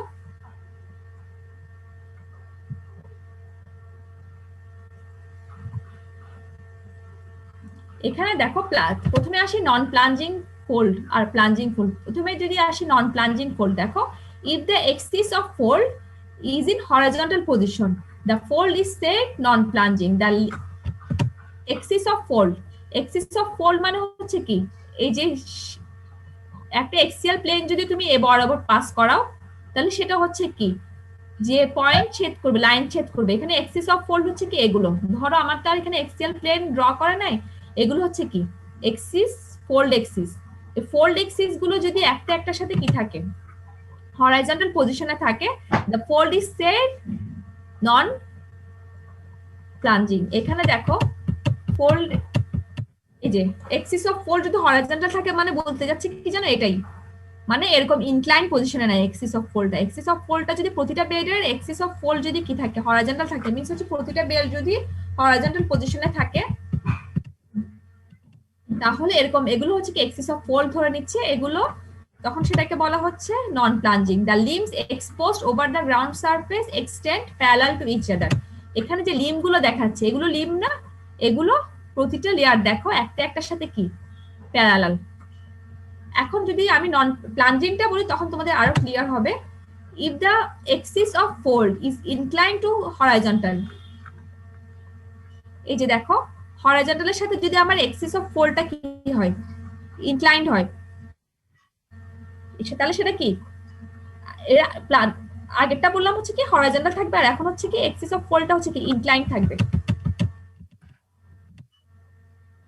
The fold is said plunging if the axis of fold is inclined to horizontal. Horizontal এর সাথে যদি inclined থাকে, তাহলে সেই ক্ষেত্রে যদি horizontal এর সাথে inclined থাকে, তখন সেটাকে বলা হবে plunging in surface view। এখন ডিফারেন্সটা দেখো, একটাতে axis of fold কি ছিল, horizontal ছিল, আর একটাতে axis of fold কি হচ্ছে inclined। তো inclined থাকলে ডিফারেন্সটা কি দেখো, the bed of the limb converge in the direction of inclination in an anticline while they diverge in the case of syncline। এখন দেখো কিছু পোর্শন দেখো একটা একটার সাথে মিলে গেছে না, কনভার্জ করছে, আবার কিছু পোর্শন দেখো এই লাইন তিনটে দেখো একটা একটার সাথে কি করলো, কনভার্জ করলো। আবার দেখো এই ঠিক এই পোর্শনে এসে এখানে যে প্যারালালি যাচ্ছিল সেই একটা একটা থেকে কি হয়ে গেছে, দূরে সরে গেছে, দেখা গেছে। তাহলে এটা কোন পোর্শনে একটা একটার সাথে মিলিত হচ্ছে, কোন পোর্শনে একটা একটা থেকে দূরে সরে যাচ্ছে, দেখি বলো, কে বলতে পারবো? আমার কোশ্চেন বুঝছো? অ্যান্টিক্লাইনের সাথে হচ্ছে আবার সিনক্লাইনে দূরে সরে হ্যাঁ, যাচ্ছে। এটা কি জিনিস, এই পোর্শনটা অ্যান্টিক্লাইন না, এই পোর্শনটা অ্যান্টিক্লাইনে দেখো, যখন তোমার কোনো অ্যান্টিক্লাইন যখন ফোল্ড এক্সিসটা কি হবে, ইনক্লাইন্ড হবে, তখন সে কি হবে, সারফেস ভিউতে দেখা যাবে লিম্ব গুলো হচ্ছে কি প্যারালালি একটা একটার সাথে অ্যাড হয়ে যাচ্ছে, মানে এক প্যারালাল ছিল কিন্তু একটা পর্যায়ে গিয়ে হচ্ছে একটা একটার সাথে অ্যাড হয়ে যাচ্ছে। আবার যখন সিনক্লাইন আসবে, সিনক্লাইনের ক্ষেত্রে যখন ফোল্ড এক্সিসটা কি হবে, ইনক্লাইন্ড হবে, তখন হচ্ছে একটা একটা থেকে দূরে সরে যাবে। এই জিনিসটাই এখানে বলতেছে, if the fold axis is inclined to horizontal, fold is set plunging, surface view তে the base of the limb converge in the direction of inclination in an anticline. Anticline কি করবে? কনভার্জ করবে আর ডাইভার্জ করবে কিসে? সিনক্লাইনের ক্ষেত্রে। এই দুইটা point কি বুঝে গেছে? প্লাঞ্জিং, নন প্লাঞ্জিং ফোল্ড। ম্যাম কাইন্ডলি আরেকবার রিপিট করতেন। কোনটা বুঝো নাই আমাকে বলো, তাহলে আমরা প্লাঞ্জিং ফোর্স যেটা। নন প্লাঞ্জিং বুঝছো? না ম্যাম, দুইটাই আরেকবার একটু বললে ভালো হবে। আচ্ছা বলবো, আগে আমাকে বল ফোল্ড এক্সিস কি জিনিস এটা মনে আছে? জি ম্যাম। ফোল্ড এক্সিস হরাইজন্টাল কিভাবে থাকে এটা মনে আছে? জি ম্যাম। আমি আবার ফিগার দেখাই, এখানে দেখো। ফোল্ড এক্সিস যখন হরাইজন্টাল মিন্স হচ্ছে কোনো ধরনের অ্যাঙ্গেল ক্রিয়েট করা নাই, এটা তো ভাব এই ক্রাইটেরিয়া তো মাথায় আছে, ঠিক আছে? আরেকটা ক্রাইটেরিয়া দেখো, ফোল্ড এক্সিস কি করছে? হরাইজন্টালের সাথে অ্যাঙ্গেল ক্রিয়েট করছে। জি। তো দুইটা ক্রাইটেরিয়া যদি মাথায় থাকে তাহলে দেখো এবার নন প্লাঞ্জিং এর ক্ষেত্রে দেখো, এটা হচ্ছে হরাইজন্টাল ফোল্ডও বলা হয়, এটাতেও কি ছিল? হরাইজন্টালি ছিল, কোনো ধরনের অ্যাঙ্গেল ক্রিয়েট করা নাই। তো এই ক্ষেত্রে হচ্ছে কি তোমার লিম্ব গুলো কি থাকবে? তুমি অ্যান্টিক্লাইনে যেরকম প্যারালাল থাকবে, এখানে যেরকম ছিল ডিফারেন্স, সবসময় হচ্ছে কি এগুলো প্যারালাল শো করবে। সিনক্লাইনেও সেম কিভাবে প্যারালাল শো করবে? যখন হচ্ছে ফোল্ড এক্সিসটা হরাইজন্টাল থাকবে, কিন্তু যখন ফোল্ড এক্সিসটা কি হয়ে যাবে? ইনক্লাইন্ড হয়ে যাবে, ঠিক আছে? তখন কি হবে? এটা তো অ্যান্টিক্লাইন, এটা তো বুঝতেছো ফিগার দেখে, এই পোরশনটা অ্যান্টিক্লাইন না? জি ম্যাম। আবার এই পোরশনটা কি? সিনক্লাইন। যখন তোমার কি হয়ে যাবে? যখন ফোল্ড এক্সিসে ইনক্লাইন্ড হয়ে যাবে তখন অ্যান্টিক্লাইনের কি হবে? সারফেস ভিউতে গিয়ে দেখা যাবে অ্যান্টিক্লাইন গুলো যখন প্যারালাল ছিল প্রথমে, আস্তে আস্তে সেগুলো এক পর্যায়ে গিয়ে দূরে গিয়ে কি করবে? ফোল্ড গুলো মিলে যাবে, ঠিক আছে? এই দেখো, এটা যাওয়ার কথা ছিল কি এরকম স্ট্রেট যাওয়ার কথা ছিল না, কিন্তু সে কি করছে? আস্তে আস্তে গিয়ে একটা কাছে চলে আসতেছে, এটা আস্তে আস্তে একটা থেকে কাছে চলে আসতেছে। আর এটা তো দেখো মাঝখানের যে ফোল্ডটা, এটা কি এক বিন্দুতে গিয়ে মিলিত হচ্ছে। অ্যান্টিক্লাইনের ক্ষেত্রে কি হবে? পোরশন গুলো একটা কাছে চলে আসবে দূরে গিয়ে। আর সিনক্লাইনের ক্ষেত্রে দেখো কি ছিল? সিনক্লাইনের ক্ষেত্রে সেম ডিসটেন্স ছিল না, কিন্তু সিনক্লাইনের ক্ষেত্রে দেখো এখানে এসে কি হবে? ডিসটেন্সটা বেড়ে যাচ্ছে। মিন্স হচ্ছে কি একটা থেকে ফোল্ড গুলো, লিম্ব গুলো কি হয়ে যাচ্ছে? সারফেস ভিউতে গিয়ে দূরে সরে যাচ্ছে। বুঝে গেছে? বুঝে গেছে? জি ম্যাম। জি ম্যাম। কোন পোরশনটা বুঝো নাই আমাকে ক্লিয়ার করে বলো, না হলে আবার বলবো। না ম্যাম, বুঝতে পেরেছি এবার। আচ্ছা, এরপর দেখো symmetric fold, asymmetric fold. Figure দেখে কি বোঝা যাচ্ছে সিমেট্রিক ফোল্ড কি অ্যাসিমেট্রিক ফোল্ড কি? এখানে দেখো ডিসটেন্স দেখাচ্ছে দুইটা ফোল্ডের a সমান b, আবার এখানে যখন ইনক্লাইন্ড হয়ে গেছে দেখো এটা হচ্ছে বড়, বিটা হচ্ছে ছোট, তাহলে এটাই হচ্ছে কি সিমেট্রিক ফোল্ড, যেটা সমান সমান, আর অ্যাসিমেট্রিক ফোল্ড হচ্ছে যেটা সমান না। When the axial plane divides a fold into two equal halves in such a way that one half is the mirror image of another, একটা axial plane যখন একটা ফোল্ডকে সমান দুই ভাগে ভাগ করে তখন সেটাকে বলা হচ্ছে কি একটা মিরর ইমেজ যখন হয় একটা হাফ আরেকটা হাফের, তখন সেটাকে বলা হচ্ছে symmetric fold. The axial plane is in vertical position than such a fold, whether anticline or syncline is called a symmetric fold. এটা তোমার এখানে দেখাচ্ছে কিসে? অ্যান্টিক্লাইনে দেখাচ্ছে, এটা সিনক্লাইনের ক্ষেত্রেও দেখাতে পারে যে সমান দুভাগে ভাগ করছে এক্সিয়াল প্লেন, তাহলে সেটা হচ্ছে কি সিমেট্রিক ফোল্ড হবে। The two limbs shows the same angle of dip in opposite direction. আবার এখানেও বলেও দিচ্ছে একটা কন্ডিশন যে আমার এখানে যদি আমি একটা হরাইজন্টাল লাইন ধরি তাহলে যে ডিপ গুলো পাবো হরাইজন্টাল লাইনের সাথে সেই ডিপ গুলো কি করবে? সেম অ্যাঙ্গেল ক্রিয়েট করবে। সিমেট্রিকের একটা শর্ত হচ্ছে কি আমার the two limbs show the same angle of dip in opposite direction. Symmetric folds occur when the compressive force responsible for folding are of same magnitude. যে ফোল্ডের জন্য ফল যেটা হয় কিসের জন্য? কম্প্রেশন ফোল্ডের জন্য, ফোর্সের জন্য তো ফোল্ডিং হয়। সেই কম্প্রেশন ফোল্ড যখন দুই সাইড থেকে ফোর্স আসবে একই ম্যাগনিটিউডের হবে, তখনই হচ্ছে কি একটা সিমেট্রিক ফোল্ড ক্রিয়েট হবে। সিমেট্রিক ফোল্ডের তাহলে শর্ত কি? এটা অ্যাক্সিয়াল প্লেনটাকে সমান দুই ভাগে ভাগ করবে, একটা হাফ পোর্শন আর একটা হাফ পোর্শনের মিরর ইমেজ হবে। আবার ওদের যে একটা হরাইজন্টাল লাইন যদি আমি ড্র করি তাহলে প্রতিটা বেড সে বেডটা আরেকটা বেডের সাথে হচ্ছে যে অ্যাঙ্গেল ক্রিয়েট করবে, দুটোটা অ্যাঙ্গেলে কি হবে? আমার সেম ভ্যালু হবে। অ্যাসিমেট্রিক ফোল্ড কি? অ্যাসিমেট্রিক ফোল্ড হচ্ছে if the two halves are not mirror image. যদি দুইটা এখানে দেখো একটা পোর্শন বড় একটা পোর্শন ছোট, তাহলে একটা যদি মিরর ইমেজ না হয়, the axial plane is inclined. আবার এক্সিয়াল প্লেনটাও যদি হচ্ছে কি ইনক্লাইন্ড হয়, তাহলে সেই ক্ষেত্রে The fold is called asymmetric. When the compressive force are not of same magnitude, asymmetric fold occurs. যখন হচ্ছে কি দুইটা সাইড থেকে যখন কম্প্রেশন ফোর্স কাজ করে, কম্প্রেশন ফোর্সটা যদি সমান না হয় সেই ক্ষেত্রে হচ্ছে আমার অ্যাসিমেট্রিক ফোল্ড হয়। এই দুটোর মধ্যে কোশ্চেন আছে কিনা জিজ্ঞেস করো। এটা বুঝছো? আমার তো মনে হয় এটা বোঝার কথা, এটা মোস্ট সিম্পল একটা জিনিস। তোমরা সিমেট্রিক কি জিনিস সেটা তো জানো। ওকে, যদি কোশ্চেন না থাকে আমি এর পরের টার্মে যাই। দেখো, ওভারফোল্ড, রিকাম্বেন্ট ফোল্ড।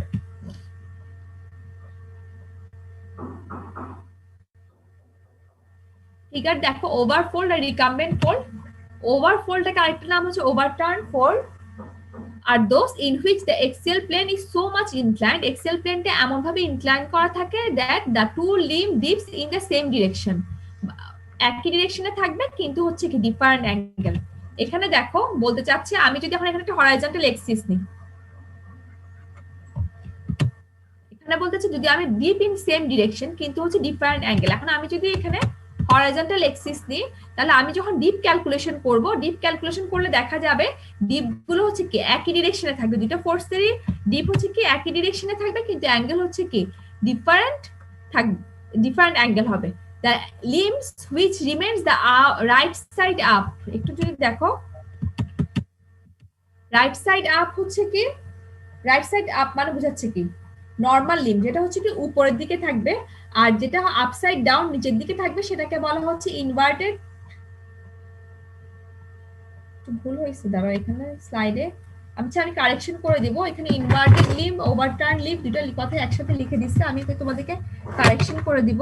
এখানে স্লাইডে লেখার সময় ভুল হয়েছে। তাহলে একটা পোরশনকে যদি তোমার বলা হয় নর্মাল লিম্ব, আর একটা পোরশনকে বলা হচ্ছে কি ওভারটার্ন লিম্ব অথবা হচ্ছে কি আপটার্ন লিম্ব।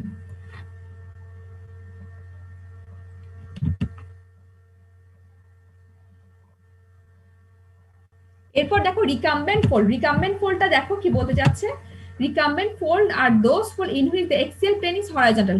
আগেরটাতে কি ছিল, এক্সিয়াল প্লেনটা হবে আমার ইনক্লাইন্ড আর এখানে হচ্ছে এক্সিয়াল প্লেনটা আমার হরাইজন্টাল। তাহলে হরাইজন্টাল যদি হয় তাহলে সেক্ষেত্রে আমাকে বলা হচ্ছে so that one limb রেস্টস over the other, একটা লিম্ব আর একটা লিম্বের উপর রেস্ট করবে, এরকম হরাইজন্টাল যদি হয় সেক্ষেত্রে হচ্ছে কি আমার সেটাকে বলা হচ্ছে রিকাম্বেন্ট লিম্ব ফোল্ড।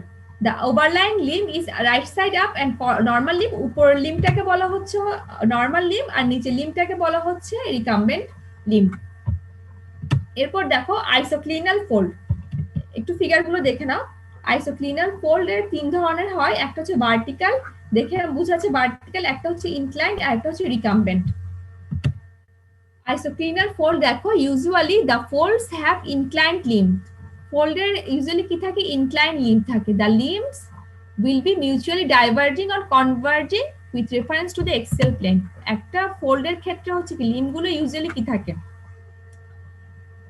একটা একটা থেকে দূরে সরে যায়, অথবা হচ্ছে কি অ্যান্টিক্লাইনের কি হয় একটা লিম্ব থেকে দূরে সরে যাচ্ছে, আর সিনক্লাইনের ক্ষেত্রে কি হয় একটা লিম্বের দিকে আসতেছে হয়। Converging or diverging with reference to the axial plane. But in some fold the limbs will be mutually parallel to great extent, মানে অনেক সময় হয় কি আমরা লিম্বগুলো ইউজুয়ালি কিরকম দেখি একটা থেকে এভাবে দূরে চলে যাচ্ছে এরকম দেখি, আবার অনেক সময় হয় কি লিম্বগুলো বলতে চাচ্ছে প্যারালালি হয়, এই লিম্বগুলো একটার সাথে আরেকটা প্যারালালি হয়, সেটাকে দেখো আমরা এখানে বলতে চাচ্ছে but in some folds the limb will be mutually parallel to a great extent, একটার সাথে প্যারালালি হয়। Such folds are called isoclinal fold. এই ধরনের ফোল্ড গুলোকে দেখো এখানে একটা ফোল্ড আরেকটা ফোল্ডের প্যারালাল, একটা ফোল্ডের প্যারালাল, এখানেও দেখো ফোল্ড গুলো প্যারালাল, এখানেও ফোল্ড গুলো লিম্ব গুলো হচ্ছে কি একটার সাথে ফোল্ডের লিম্ব গুলো প্যারালাল একটার সাথে। সেটাই বলতেছে the limbs will be mutually parallel to great extent, such folds are isoclinal fold. এই ধরনের ফোল্ড গুলো তিন ধরনের হতে পারে, একটা হচ্ছে vertical isoclinal, inclined isoclinal, recumbent isoclinal. Axial plane is in vertical position, এখানে তুমি যদি এক্সিয়াল প্লেন নাও ক্রেস্ট বরাবর অথবা ট্রাফ বরাবর তাহলে হচ্ছে কি এটা ভার্টিক্যাল পজিশনে থাকবে। এখন তুমি যদি এক্সিয়াল প্লেন নাও ক্রেস্ট অথবা ট্রাফ বরাবর তাহলে সেটা হচ্ছে কি ইনক্লাইন্ড শেপে থাকবে। এখানে তুমি যদি এক্সিয়াল প্লেন নাও ক্রেস্ট বরাবর অথবা ট্রাফ বরাবর তাহলে সেক্ষেত্রে কি হবে এটা হরাইজন্টাল পজিশনে থাকবে, এই জিনিসটাই বলতে যাচ্ছে। তাহলে আমরা আইসোক্লিনাল ফোল্ড আর কিছুই না, সেখানে হচ্ছে আমাদের নর্মালি ইউজুয়ালি ফোল্ড গুলো থাকে কি একটা একটা থেকে দূরে সরে যেতে থাকে, কিন্তু এখানে ফোল্ড গুলো হয় কি একটা একটার প্যারালালি থাকে। তো এটা 3 পজিশনে হতে পারে। আমি যখন এক্সিয়াল প্লেনটা আমার ভার্টিক্যাল থাকবে তখন সেটাকে বলা হচ্ছে ভার্টিক্যাল, এক্সিয়াল প্লেনটা যখন ইনক্লাইন থাকবে তখন সেটাকে বলা হবে ইনক্লাইন ফোল্ড, এক্সিয়াল প্লেনটা যখন হচ্ছে কি হরাইজন্টাল থাকবে তখন সেটাকে বলা হচ্ছে রিকাম্বেন্ট ফোল্ড। এখানে দেখো কিছু আমি যে এতগুলো টাইপ বলছি, এই টাইপগুলোর এই ফিগারটাও নেট থেকে ডাউনলোড করা তোমাদের বোঝার সুবিধার জন্য। এখানে ধরো ওভারটার্ন ফোল্ড দেখতে কিরকম হবে, তারপরে হচ্ছে এটা এখানে আর কি আছে অ্যাসিমেট্রিক ফোল্ড দেখতে কিরকম হবে, ঠিক আছে। তারপরে হচ্ছে দেখো এখানে সিমেট্রিক ফোল্ড দেখতে কিরকম হবে, এই ফিগারগুলো এখানে ড্র করা আছে।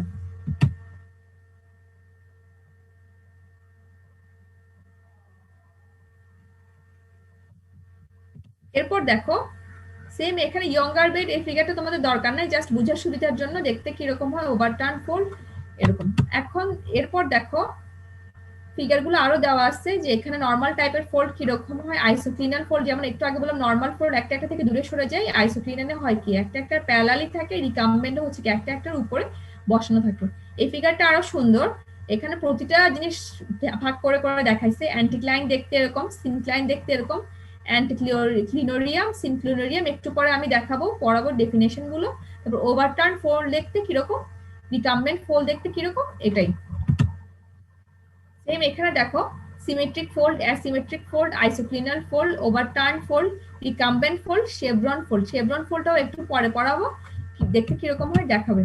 এখন আমাকে বলো যে আমি তোমাদের যে এতগুলো ফিগার দেখাচ্ছি, ফিগারগুলো আসলে বোঝার সুবিধার জন্য তোমরা বই যে ফিগারগুলো আছে সেই ফিগারগুলো আঁকলেই তোমাদের জন্য হয়ে যাবে, ঠিক আছে। তো এখন বলো এর মধ্যে যা যা পড়াইছি কোনো কোশ্চেন থাকলে জিজ্ঞেস করো, এতটুকু পর্যন্ত যে পড়াইছি কোনো কোশ্চেন আছে কিনা জিজ্ঞেস করো।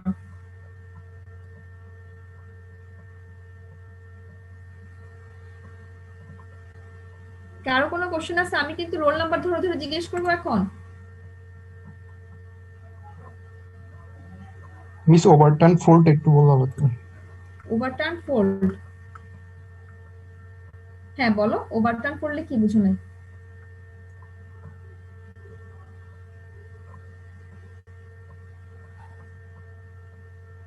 ডেফিনেশনটা একটু ওভারটার্নের। ওভারটা অ্যাক্সিয়াল প্লেনটা কি হবে তোমার সো মাচ ইনক্লাইন্ড, ঠিক আছে। আসলে এই ফিগারটা এত ভালো করে বোঝা যায় না, তুমি যদি একটু দেখো এই ফিগারটা দেখো ওভারটার্ন, এটা হচ্ছে কি এক্সিয়াল প্লেন গুলো ডট ডট কালো লাইন দিয়ে দেখাচ্ছে না, এক্সিয়াল প্লেনটা হচ্ছে সো মাচ ইনক্লাইন্ড থাকবে, যেটাতে হচ্ছে কি হবে আমার two limb dip in same direction, limb গুলো হচ্ছে কি সেম ডিরেকশনে থাকবে কিন্তু হচ্ছে কি ডিফারেন্ট অ্যাঙ্গেলে থাকবে। এখানে দেখো জিনিসটা সেম ডিরেকশন এখানে এত ভালো করে বোঝা যাচ্ছে না, আমি তোমাদেরকে যদি এখানে দেখাই ওখানেও দেখানো যায়।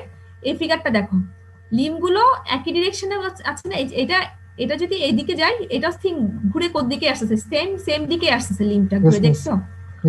এই ফিগারটা দেখলে এতটা ভালো করে বোঝা যায় না, মনে হয় যে না এটাও বোঝা যায় কিন্তু ওটার থেকে আমার মনে হয় ওটা ক্লিয়ার। ধরো তুমি এই যেদিকে মুভ করতেছে সে ঘুরে কোন দিকে যাচ্ছে, এটা আসলে তার উপর, এটা আসলে তার এই পোরশনটা দেখাইছে, বুঝছো? আমি যে ফিগারটা বইয়ে দিছে সেটা হচ্ছে উপর টপ পোরশনটা দেখাইছে বলে ক্লিয়ার হচ্ছে না। তুমি এই ফিগারটা দেখো, এই যে এদিক থেকে শুরু হয়েছে, হ্যাঁ সে ঘুরেও কিন্তু আবার সেম ডিরেকশনে চলে যাচ্ছে, বুঝছো? তো এটাকে বলতেছে two limb dip in same direction. এখন তুমি যদি এখানে একটা ইয়া নাও হরাইজন্টাল লাইন ড্র করো, ঠিক আছে, এখানে তুমি যদি এখন একটা হরাইজন্টাল লাইন ড্র করো, তুমি যদি অ্যাঙ্গেল নাও এই ডিপের, আবার তুমি যদি এই লিম্বের জন্য অ্যাঙ্গেল নাও, সে দুটোটা কোন দিকে কাজ করতেছে, একই ডিরেকশনে যাচ্ছে না? তুমি যদি একটা হরাইজন্টাল লাইন নাও এখানে উপরের লিম্বের জন্য তুমি একটা লাইন ড্র করো, উপর লিম্বের সাথে স্পর্শক যেটাকে বলা কি ট্যানজেন্ট, ট্যানজেন্ট ড্র করো। আবার তুমি ধরো এখানে বসে ঠিক নিচে যে লিম্বটা, নিচে লিম্বটার জন্য একটা ট্যানজেন্ট ড্র করো, দুটোটা ট্যানজেন্ট কোন দিকে যাচ্ছে? সেম দিকে যাচ্ছে, সেম দিকে যাচ্ছে। তো সেটাই বলতে যাচ্ছে যে আমার two limb dip in same direction কিন্তু হচ্ছে ডিফারেন্ট অ্যাঙ্গেল। এখন অ্যাঙ্গেল তো সেম নাও হতে পারে না, অ্যাঙ্গেল তো আমি গ্যারান্টি দিতে পারতেছি না অ্যাঙ্গেল সেম হবে। তো এখানে এটাই বলতেছে দ্যাট লিম হুইচ রিমেন, এখানে একটা জিনিস ভুল হয়েছে, যেমন এখানে ওভারটার্ন লেখাটা আসবে না, এখানে রিকাম্বেন্ট লেখা আসবে, তো সেটা আমি ঠিক করে দিব। এখানে যেটা বলতে দ্য লিম হুইচ রিমেন্স, যেটা উপরের দিকে থাকে সেটাকে বলা হচ্ছে নর্মাল লিম, মিন্স হচ্ছে এই যে এই পোর্শনটাকে বলা হচ্ছে কি নর্মাল লিম্ব আর নিচে যেটা থাকে সেটাকে বলা হচ্ছে ওভারটার্ন লিম্ব। এটাই বলতে চাচ্ছে। ক্লিয়ার? Yes miss. আর কার কোনো কোশ্চেন আছে? তোমরা রেসপন্স করো, যদি না থাকে সেটাও বলো, কারণ আমাকে আগাতে হবে তো, অনেক বাকি এখন। আর যদি কোশ্চেন না থাকে তাহলে আমি নেক্সট টপিকে যাচ্ছি।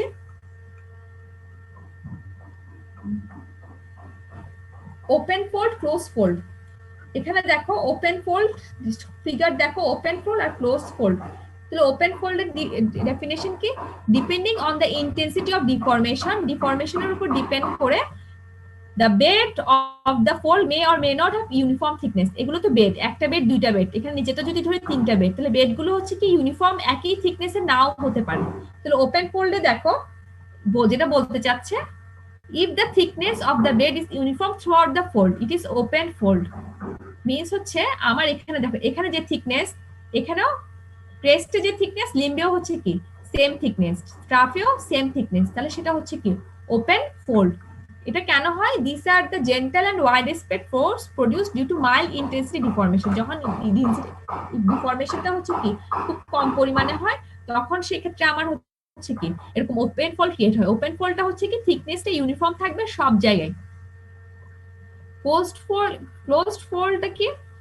if the beds are thinner in the limb portion and thicker at crest, means আমি যদি ফিগার দেখি বলতে চাচ্ছি লিম্ব পোরশনে আমার থিকনেস হচ্ছে কি কম, আবার ক্রেস্ট পোরশন অথবা ট্রাফ পোরশনে আমার হচ্ছে কি থিকনেস বেশি। তাহলে সেক্ষেত্রে আমাকে বলতে চাচ্ছে সেটা হবে কি ক্লোজ ফোল্ড, যেখানে বেডের থিনার লিম্ব পোরশন হচ্ছে কি থিনার আর থিক পোরশন হচ্ছে কি ক্রেস্ট এন্ড ট্রাফে। when the deformation is of high intensity, যখন হাই ডিফরমেশন হয় সেক্ষেত্রে এরকম ক্লোজ ফোল্ড ক্রিয়েট হয়ে থাকে। দ্য প্লাস্টিক মুভমেন্ট, প্লাস্টিক মানে হচ্ছে কি যেটা যে ডিফরমেশনটা আর চেঞ্জ করা যাবে না, অফ দ্য ম্যাটেরিয়াল। তোমরা তো এগুলো পড়ছো, প্লাস্টিক ইলাস্টিক পড়ছো না? ইলাস্টিক মানে হচ্ছে কি তুমি লোড মুভ করলে রিমুভ করলে আবার সে আগের পজিশনে চলে আসবে। প্লাস্টিক মানে হচ্ছে কি তুমি যদি লোড রিমুভ করো সে আর আগের পজিশনে চলে আসবে না, তার একটা পার্মানেন্ট ডিফরমেশন হয়ে যাবে। তো the plastic movement of the material from the limb to the crest and trough results in the formation of closed fold। এই যে প্লাস্টিক মুভমেন্টের জন্য লিম্ব থেকে ক্রেস্ট এন্ড ট্রাফের মধ্যে যে প্লাস্টিক মুভমেন্ট ডিফরমেশন হয়ে যায়, কিসের জন্য deformation? High deformation, high intensity লোডের জন্য, তখন সেক্ষেত্রে কি হয় এরকম ক্লোজ ফোল্ড হয়। তাহলে তোমাদের সিম্পলি তোমরা যদি মনে রাখতে চাও তাহলে ওপেন ফোল্ড ক্লোজ ফোল্ড কি? ওপেন ফোল্ড হচ্ছে থিকনেস সব জায়গায় হবে কি সেম, আর এখানে লোড যে দেওয়া হবে সেটা হচ্ছে কি কম ম্যাগনিটিউডের।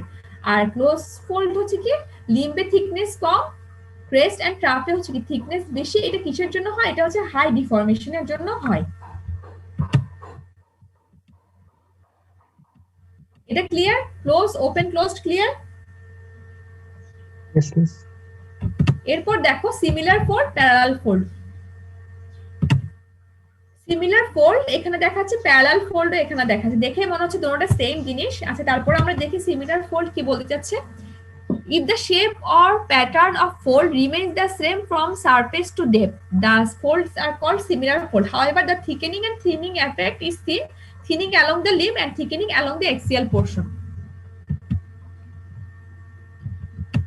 বলতে চাচ্ছে শেপ অর প্যাটার্ন, এখানে যে শেপে আছে ফার্স্টেরটা যে শেপে, সেকেন্ডটাও সেম শেপে, থার্ডটা হচ্ছে কি সেম শেপেই থাকবে, কাছাকাছি শেপেই থাকবে, তাহলে মোর অর লেস সিমিলার সেম থাকে সারফেস থেকে ডেপথ পর্যন্ত, তো সেগুলোকে সিমিলার ফোল্ড বলে। এখানের মধ্যে থিকেনিং আর থিনিং এফেক্ট দেখা যায়। থিন কোথায় হয়? লিম্বের দিকে। লিম্বের দিকে কি হয়? থিন হয়ে যায়। আর থিক কোন দিকে হয়? ক্রেস্ট এন্ড ট্রাফের দিকে কি হয়? থিক হয়। এটাই বলতে চাচ্ছে। প্যারালাল ফোল্ড কি? ডিফারেন্স হচ্ছে এই দুটো ফিগারের মধ্যে ডিফারেন্স বলতে পারবা কেউ? ম্যাম সিমিলার ফোল্ডে সবগুলোর ম্যাম শেপ সেম, কিন্তু ম্যাম প্যারালাল ফোল্ডে শেপগুলোর সবগুলো সেম না। সেম না। দেখো আমি যদি প্যারালাল ফোল্ডে এই বরাবর মানে ক্রাফ বরাবর যদি চিন্তা করি, প্রথমে কি ছিল?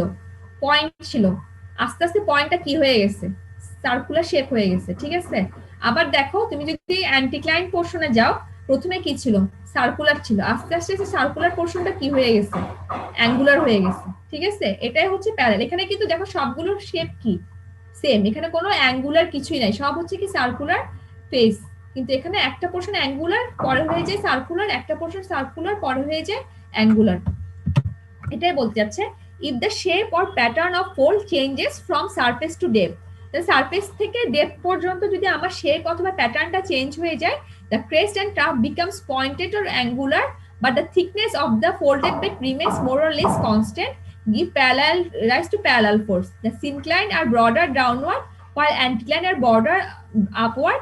Similarly, syncline become pointed upward, anticline become pointed downward. আমি যে কথাগুলো বলছি আমি আবারও বলতেছি, দেখো এখানে ছিল কি শেপটা সব জায়গায় সেম, এখানে শেপগুলো হচ্ছে কি ডিফারেন্ট হচ্ছে। আবার এখানে হচ্ছে দেখো লিম পোর্শনে থিন হয়, ক্রেস্ট পোর্শনে অথবা ট্রাফ পোর্শনে হচ্ছে কি থিকার হয়, কিন্তু এখানে বলছে কি দেখো রিমেইন মোর, থিকনেসটা remain more or less constant.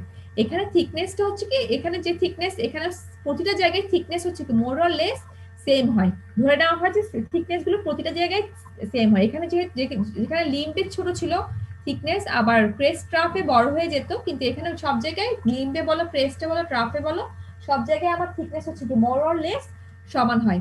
আর শুধুমাত্র ডিফারেন্স হচ্ছে এখানে পয়েন্টেড আর ব্রডার সারফেস চলে আসে, এটাই। Clear? Parallel fold, similar fold clear?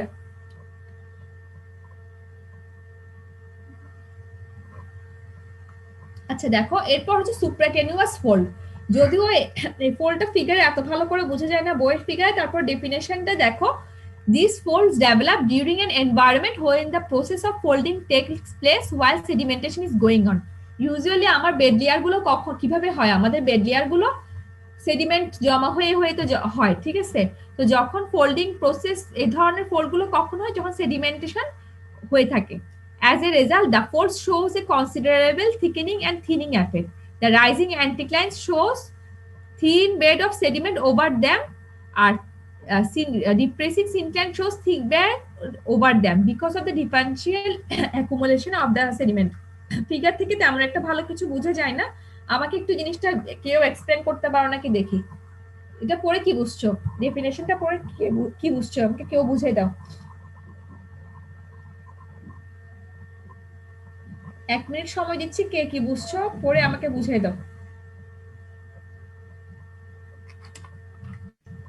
Ma'am এটা বলছিলাম এমন, তার মানে যখন ফোল্ড ফর্মেশন হচ্ছিল তখন সাথে সাথে ম্যাম সেডিমেন্টেশনটাও চলছিল, তো সেই কারণে ম্যাম যেগুলো অ্যান্টিক্লাইন হয় ওখানে ম্যাম এই যে ইয়াগুলো বেডগুলোর তার মানে ম্যাম ইয়াগুলো থিন হয়, তার মানে ম্যাম ওগুলোর থিকনেসটা, আর ম্যাম যেখানে সিঙ্কলাইন হয় বা ডিপ্রেস যেখানে হয় ওখানে ম্যাম ওগুলো একটু থিক হয়ে যায়। এটা কেন হয় ম্যাম এখানে ম্যাম সেডিমেন্টেশন জমে যায়। হ্যাঁ ঠিক, যেটা হচ্ছে কি সিনক্লাইনটা হচ্ছে কি গর্ত টাইপের না, ইয়েস ম্যাম, তাহলে এখানে তো জমা হবে। আর অ্যান্টিক্লাইনটা হচ্ছে কি এখানে জমা হলেও সে হচ্ছে কি বাতাস অথবা অন্য কোনো ফোর্সের কারণে অথবা গ্র্যাভিটির কারণে সে কি হয়ে যাবে, পড়ে যাবে। তাহলে সেখানে এই জন্য সেটা বলতে চাচ্ছে এখানে হচ্ছে কি থিন লেয়ার কোথায় হবে, তোমার অ্যান্টিক্লাইনে, আর সিনক্লাইনে হবে কি থিক লেয়ার জমা হবে, because of the differential accumulation of the sediment. Sediment বিভিন্ন জায়গায় বিভিন্ন ভাবে জমা হওয়ার কারণ, বুঝা গেছে? এই ফিগার থেকে তোমাদের বইয়ে এই ফিগারটা দেওয়া আছে, ফিগারটা থেকে ধরো এত ভালো করে বোঝা যায় না। এরপর দেখো মনোক্লাইন।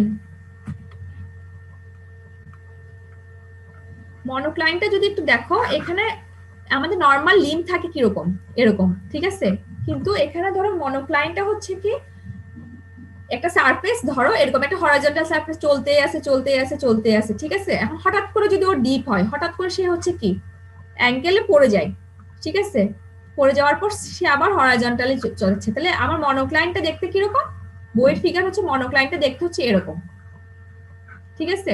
প্রথমে জিনিসটা জাস্ট চিন্তা করো, এই পোর্শনটা আমার অনেক দূর থেকে হরাইজন্টালি চলে আসতেছে, আসার পর একটা পজিশনে গিয়ে সে ড্রপ খেলো, ঠিক আছে?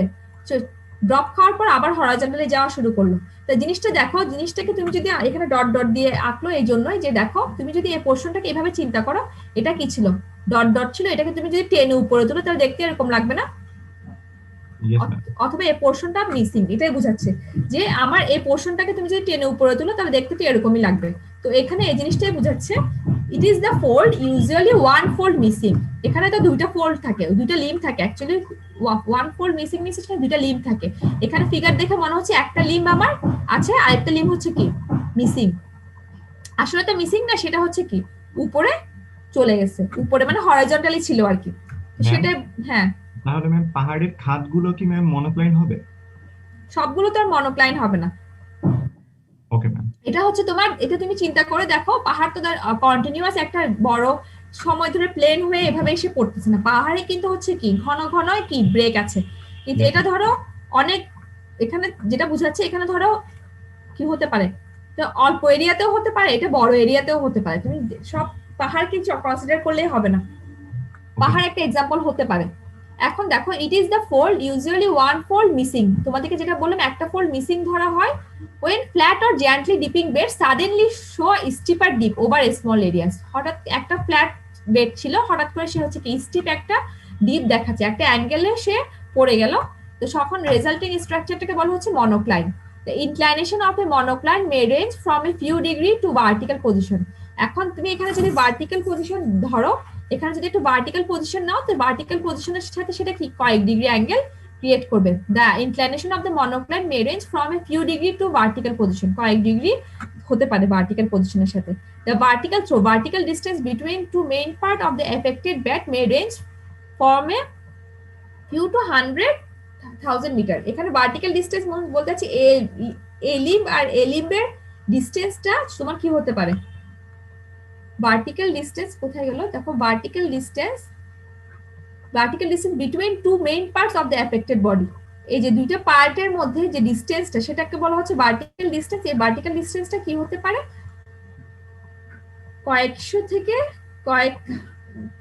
কিছু থেকে কয়েকশো মিটার পর্যন্ত হতে পারে মনোক্লাইন। তোমাদের ফিগার বইটা দিলে হবে, এই ফিগারটা জাস্ট বোঝার জন্য দেখাচ্ছি, এটা আঁকার দরকার নেই। এরপর দেখো হোমোক্লাইন কি,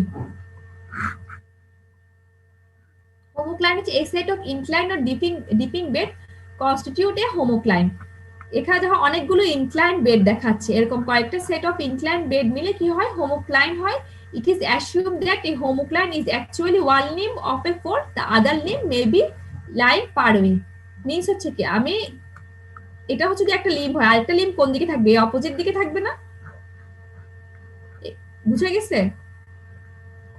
লাস্টের লাইনটা বুঝছো, homocline is actually one limb of a fold, একটা ফোল্ড যদি আমরা, এটা যদি হয় একটা লিম্ব, অপোজিট লিম্বটা কোন দিকে থাকবে, ওই সাইডে থাকবে না, ওরকম ডিরেকশনে, তো ওই ডিরেকশনটা বলতে যাচ্ছে the other limb may be lying far away, ওই লিম্বটা দেখা যায় না কেন, ওই অপোজিট সাইডে যে আরেকটা লিম্ব আছে সেটা দেখা যায় না কেন, কারণ হচ্ছে এটা অনেক দূরে অবস্থিত বলে। চিন্তা করে দেখো, আমি তোমাদেরকে জাস্ট বোঝার সুবিধার জন্য বলতেছি, একটা রাস্তা, ঠিক আছে, দুই পাশে হচ্ছে কি দুইটা কি থাকে, ঢালু থাকে, ঠিক আছে, এক পাশে ঢালুকে তুমি যদি মনে করো একটা লিম্ব, আরেক পাশে ঢালুকে যদি মনে করো আরেকটা লিম্ব, তাহলে একটা লিম্ব থেকে আরেকটা লিম্বের মাঝখানে কি থাকে, রাস্তা, তাহলে রাস্তাটা অনেক বেশি ডিস্টেন্সের না, তো সেই ক্ষেত্রে এটা বলতে চাচ্ছে যে একটা লিম্ব আমি দেখতে পাচ্ছি, আরেকটা লিম্ব হচ্ছে কি আরো দূরে অবস্থিত, ওই জন্য দেখা যাচ্ছে না। ক্লিয়ার? এটা clear? Homocline clear? Yes, ma'am.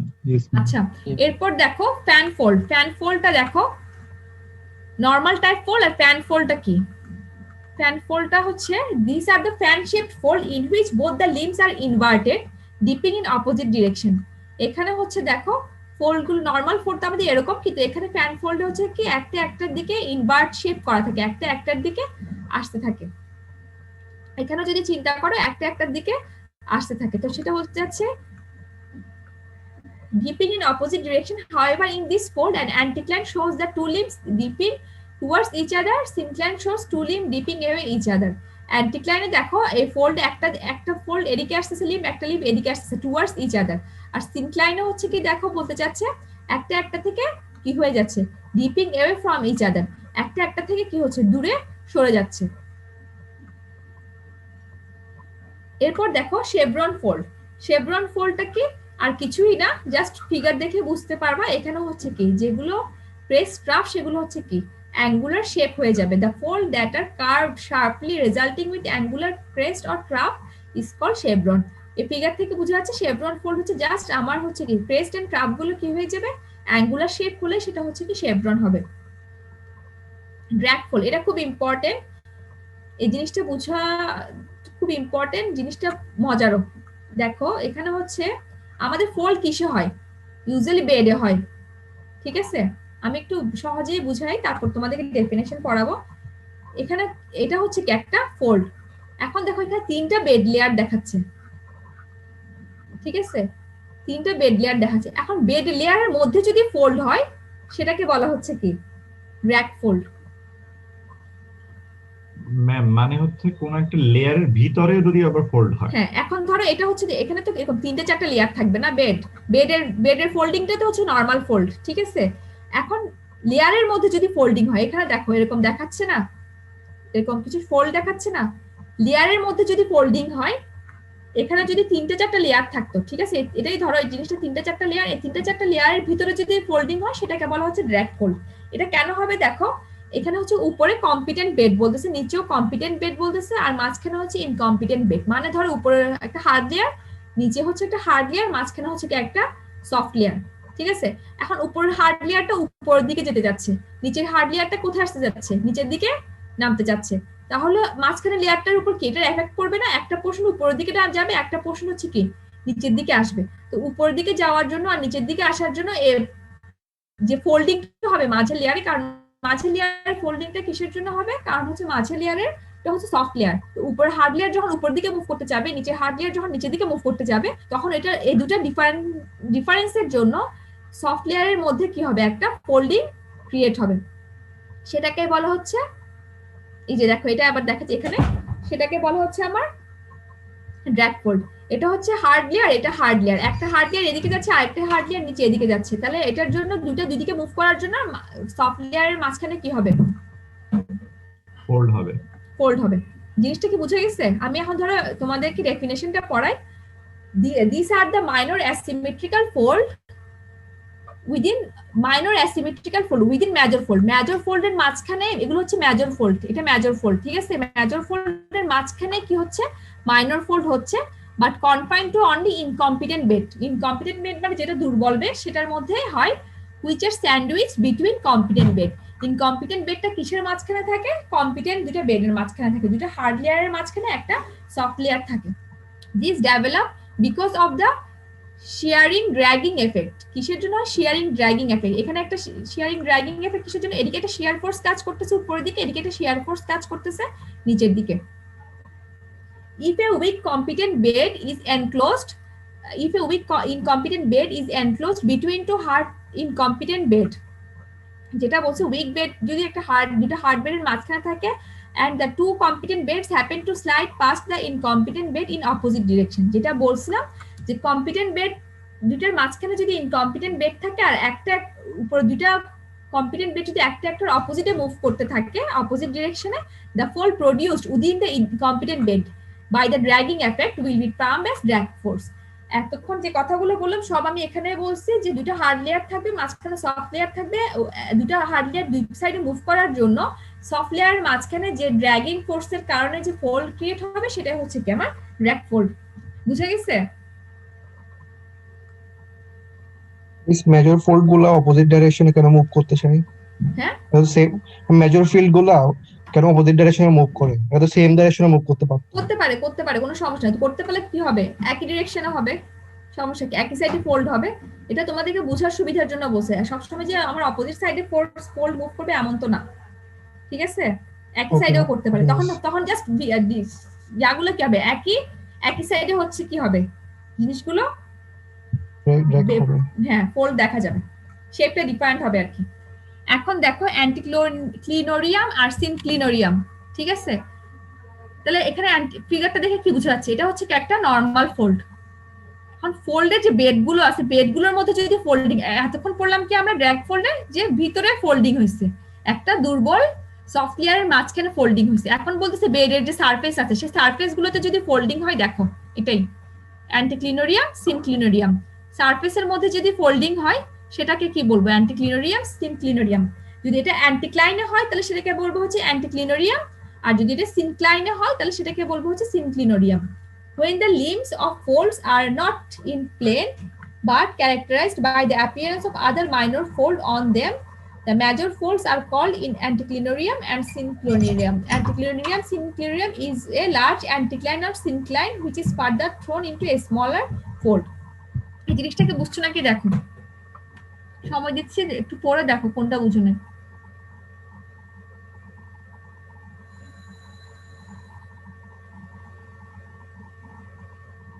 বুঝা গেছে? জাস্ট হচ্ছে কি আমার যে লিম্ব গুলো আছে, ঠিক আছে, সেই লিম্ব গুলো কি হবে, এই যে বেড সারফেস দেখতেছো, এই বেড সারফেসের মধ্যে কি হবে, ফোল্ড ক্রিয়েট হয়ে যাবে। তখন সেটা কি হয়ে যাবে, অ্যান্টিক্লাইনকে অ্যান্টিক্লিনোরিয়াম বলবো, সিনক্লাইনকে তখন কি বলবো, সিনক্লিনোরিয়াম বলবো।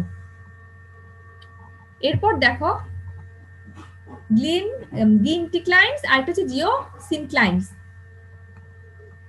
এটা আর কিছুই না, একটা অ্যান্টিক্লাইন যদি হচ্ছে যে এক্সেসিভলি লার্জ ডাইমেনশন, অনেক বড় হয়, তাহলে সেটাকে বলা হবে জিন্টিক্লাইন। আর একটা সিনক্লাইন যদি অনেক বড় সাইজ হয় সেটাকে বলা হবে জিও সিনক্লাইন।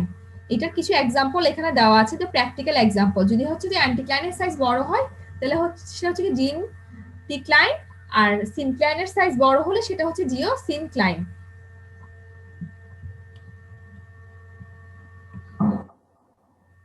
ডোমস এন্ড বেসিনস, ফিগারটা দেখো। ডোম বেসিনের মধ্যে ডিফারেন্স তো জানো নাকি? ডোম কি? গম্বুজ। হ্যাঁ, মানে উপরের দিকে থাকে কনভেক্স। আর বেসিন কি? গর্ত থাকবে, ঠিক আছে, গর্ত থাকলে সেটা হচ্ছে কি বেসিন। এখানে এ বি দিয়ে ডোম আর বেসিন দেখাচ্ছে। এখন দেখো ইন জেনারেল ফোল্ডের ক্ষেত্রে আমাদের কি হয়, ফোল্ডের ক্ষেত্রে এতক্ষণ আমরা পড়ে আসছি যে ফোল্ডে সবসময় কি থাকবে, লিম্ব থাকবে। আবার the fold will have two distinct limb, but some folds do not have any such specific limb. কিন্তু কিছু কিছু ফোল্ডের ক্ষেত্রে এরকম কোনো স্পেসিফিক লিম্ব নাও থাকতে পারে। সেক্ষেত্রে কি হবে, appears as bed locally pushed up and down. Their shapes appears as dome and basin. এখন ডোম আর বেসিনের মধ্যে কি লিম্ব তুমি দেখতে পারবা?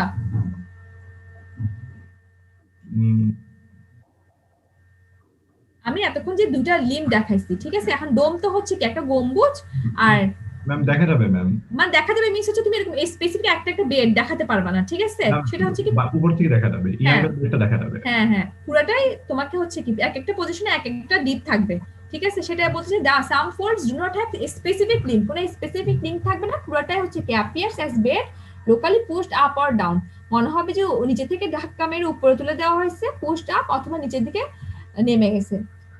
Their shapes appears as dome and basin. এখন দেখো in a dome the fold resembles as an upper hemisphere. এটা তো বুঝতেছো, ডোমটা মানে হচ্ছে কি একটা উঁচু পোরশন, ঠিক আছে, একটা গোল portion, and the dips are found in all the sides from the common central point. একটা হচ্ছে কি তুমি যদি একটা হাফ সার্কেল চিন্তা করো, সেটাই হচ্ছে কি আমার ডোম, আপার হাফ সার্কেল। তখন আপার হাফ সার্কেলের সেন্টার পয়েন্টের থেকে হচ্ছে কি কমন সেন্ট্রাল টপ পয়েন্ট থেকে তুমি যদি চিন্তা করো, তুমি সেই টপ পয়েন্ট থেকে কি করতে, যেমন এখানে যদি আমি টপ পয়েন্ট চিন্তা করি, ঠিক আছে, এই টপ পয়েন্ট থেকে প্রতিটা সাইডে আমি কি ডিপ নিতে পারবো না। আগের গুলোতে কি ছিল, দুইটা লিম্ব ছিল, দুইটা লিম্বে হচ্ছে কি একটা হরাইজন্টাল লাইন চিন্তা করে দুইটা লিম্বের আমি কি নিতাম, ডিপ নিতাম। এখন এখানে কি কোনো স্পেসিফিক লিম্ব আছে, পুরোটা মিলেই তো হচ্ছে কি একটা ডোম। তাহলে সেখানে আমি যে সেন্ট্রাল পয়েন্ট চিন্তা করি, সেই সেন্ট্রাল পয়েন্টে যদি আমি একটা হরাইজন্টাল লাইন টানি, সেই হরাইজন্টাল লাইন থেকে আমি প্রতিটা সাইডেই হচ্ছে কি যে কোনো সাইডেই হচ্ছে কি আমি ডিপ নিতে পারবো। দিস ইজ এ ডিপ নিতে পারবো, this is a type of anticline. এটাকে অনেকটাকে বলা হচ্ছে কি অ্যান্টিক্লাইনের মতো। এখন দেখো basin, the fold appears like bowl, the slopes are just opposite, the dip are found toward a common central point. এখন এখানে যদি তুমি কমন সেন্ট্রাল পয়েন্ট নাও, এখানে যদি একটা সেন্ট্রাল পয়েন্ট নাও, তো ডিপ গুলো কি হবে, সেন্ট্রাল পয়েন্টের দিকে তুমি যদি ডিপ নিতে চাও, তাহলে হরাইজন্টাল লাইন থেকে কি করবা, ডিপ যদি নিতে চাও তো ডিপ গুলো কোন পয়েন্ট বরাবর আসবে, সব সেন্ট্রাল পয়েন্ট বরাবর আসবে।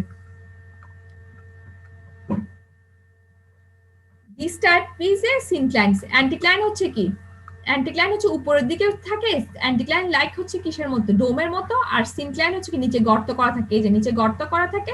তো বেসিনটাও হচ্ছে কিসের মতো, সিনক্লাইনের মতো। এই জিনিসটা বুঝতে কি কারো সমস্যা হয়েছে, জিজ্ঞেস করো কোশ্চেন।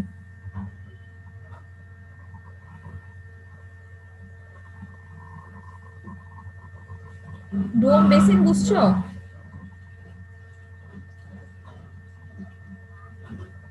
বুঝো নাই কেউ আসছো না, বুঝলে কোশ্চেন করো। ম্যাম বেসিনটা বেসিনটা হচ্ছে কি, বেসিনটা একটা গর্ত, ঠিক আছে, বোলের মতো শেপ বলতে যাচ্ছে, বোলের মতো শেপ। তুমি যদি ডোম চিন্তা করো, ডোমের হচ্ছে কি একটা সেন্ট্রাল পয়েন্ট থেকে তুমি কি করতেছো, যে কোনো সাইডে ডিপ নিতে পারতেছো, ঠিক আছে। আর বেসিনের কি হচ্ছে, বেসিনের সেন্ট্রাল পয়েন্ট কোথায়, নিচের পয়েন্টটা না সেন্ট্রাল পয়েন্ট, সবচেয়ে নিচের পয়েন্টটা না সেন্ট্রাল বটম পয়েন্ট। এখন ওই পয়েন্ট থেকে তুমি যদি সব জায়গায় ডিপ চিন্তা করো, তুমি ডিপ নিতে পারবা না সব জায়গায়, সব জায়গায় তো কি হবে, একটা হরাইজন্টাল লাইন থেকে কি ডিপের অ্যাঙ্গেল নিতে পারবো ওই সারফেস পর্যন্ত। তুমি জাস্ট ডোমটাকে অপোজিট করো না, তাহলে কি হয়ে যাবে, বেসিন হয়ে যাবে। উল্টাই দাও ডোমটাকে, তাহলে কি হয়ে যাবে, বেসিন হয়ে যাবে। তাহলে সেন্ট্রাল পয়েন্ট এখন কোথায় চলে আসবে, নিচে চলে আসবে। ওই নিচের পয়েন্ট থেকে তো তুমি সব জায়গায় কি নিতে পারতেছো, ডিপ নিতে পারতেছো। তো ডিপ গুলো সেম কোথায় যে আসতেছে, আমি প্রথম যে পড়াইছিলাম টুয়ার্ডস, এটা হচ্ছে কি away from each other, from the central point থেকে। ডোমের ক্ষেত্রে কি হবে, অ্যান্টিক্লাইনের ক্ষেত্রে দূরে সরে যাবে, আর সিনক্লাইনের ক্ষেত্রে কি হবে, টুয়ার্ডস সিনক্লাইনের দিকে আসতে থাকবে, সেন্ট্রাল পয়েন্টের দিকে আসতে থাকবে। সেম এখানেও টুয়ার্ডস এ কমন সেন্ট্রাল পয়েন্টের দিকে ডিপ গুলো কি হবে, আসতে থাকবে। তুমি এই ফিগারটা দেখো, এই পয়েন্ট থেকে বেসিনের ডোম থেকে চারপাশে সরা যাচ্ছে, ঠিক আছে, চারপাশে চলে যাচ্ছে। আর এখানে বেসিনের যে সেন্ট্রাল বটম পয়েন্টের দিকে হচ্ছে কি আমার ডিপ গুলো এদিকে আসতেছে। এটা হচ্ছে অ্যান্টিক্লাইন, এটা হচ্ছে সিনক্লাইন। বুঝা গেছে? Yes ma'am. এরপর দেখো কিছু ন্যাচারাল ফিগার নেট থেকে ডাউনলোড করা, তোমরা আরো চাইলে দেখতে পারো। এখানে খুব সুন্দর করে দেখো অ্যান্টিক্লাইন সিনক্লাইনের লেয়ার সহ দেখাচ্ছে। দেখো অ্যান্টিক্লাইন সিনক্লাইন, ইভেন তোমার একটা অ্যাশ কালার, একটা মেরুন কালার, একটা পিঙ্ক কালার, এরকম কিন্তু লেয়ার ধরে ধরে দেখাচ্ছে। মিস হচ্ছে এগুলোর কি ম্যাটেরিয়াল কি, এক একটা লেয়ারের ম্যাটেরিয়াল হচ্ছে কি এক এক রকম ডিফারেন্ট। আবার দেখো আমরা যে সব সারফেস গুলো কি প্যারালাল অথবা সেম ধরতেছিলাম, দেখো এক একটা সাইজ কিরকম, এক এক রকম, ঠিক আছে। এখানে সব ন্যাচারালি কিন্তু সবগুলো কি একই প্যারালাল নাও পেতে পারো, এরকম থাকবে। এরপরে আসো কজেস অফ ফোল্ডিং। এতক্ষণ আমরা পড়ছিলাম ক্লাসিফিকেশন, ক্লাসিফিকেশনের পর এখন আসবে কজেস অফ ফোল্ডিং। ফোল্ডিং দুই ধরনের কারণে হয়, একটা হচ্ছে টেকটনিক কজ আর একটা হচ্ছে নন টেকটনিক কজ। টেকটনিক কজটা কি জিনিস, tectonic cause are those which result due to the forces operating within the earth crust. Earth ক্রাস্টের ভিতরে মানে আর্থ সারফেসের ভিতরে যেসব কারণে আমার ফোল্ডিং হয় সেগুলোকে বলা হচ্ছে টেকটনিক কজেস। তো সেগুলো একটা কারণ হচ্ছে ল্যাটারাল কম্প্রেশন, এটা তো বুঝতেছো। প্রথমে হচ্ছে কি কি সারফেস ছিল, হরাইজন্টাল সারফেস ছিল, ল্যাটারাল কম্প্রেশনের জন্য কি হয়েছে, ফোল্ডিং হয়েছে। বুঝে যাচ্ছে না, বিফোর ফোল্ডিং আফটার ফোল্ডিং, ঠিক আছে। The rocks of the earth crust are often subjected to lateral compression developed due to numerous stresses operating within the body of the crust, and this is the chief cause of folding. When the rock are solid in nature, যখন রকটা কি হবে, solid হবে, তখন হচ্ছে কি আমরা কি দেখব,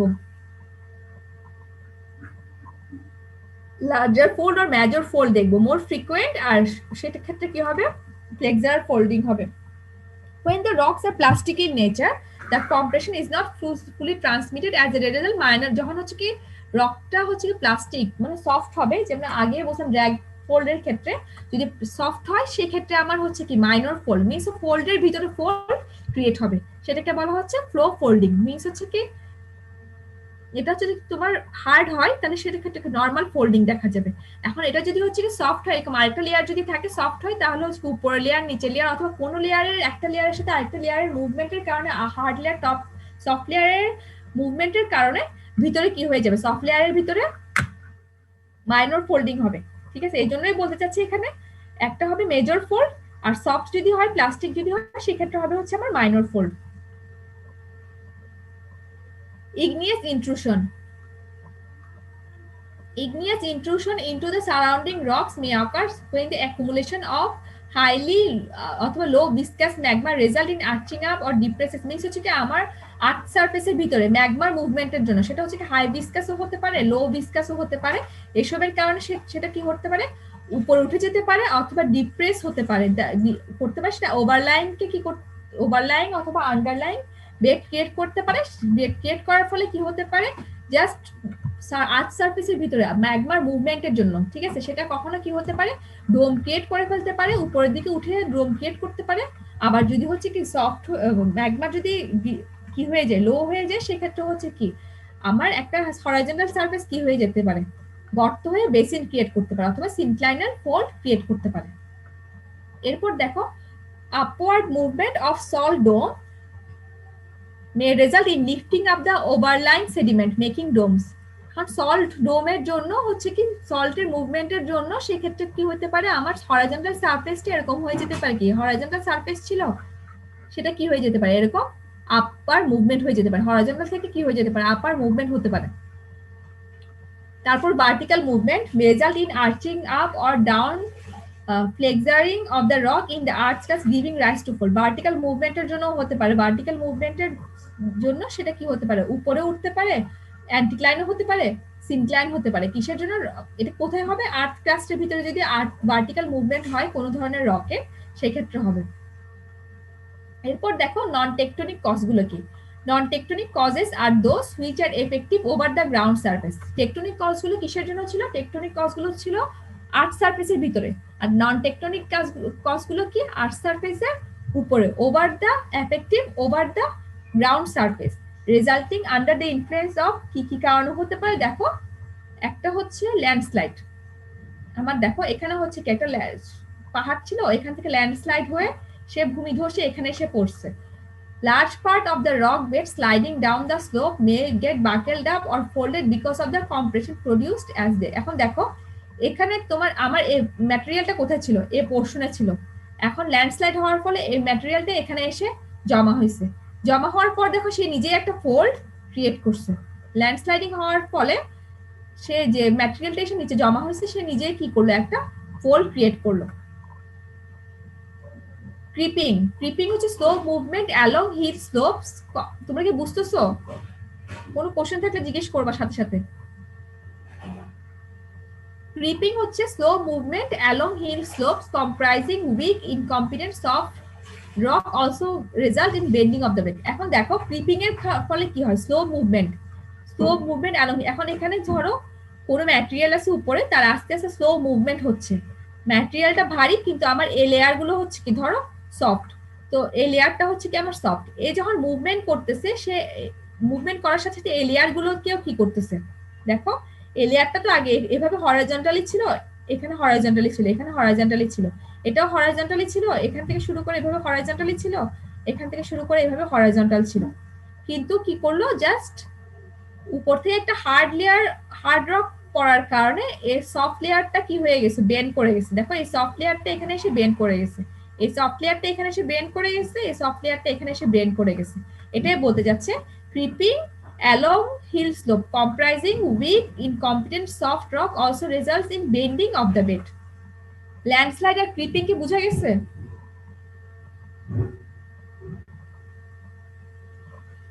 আমি কোশ্চেন করবো এখন।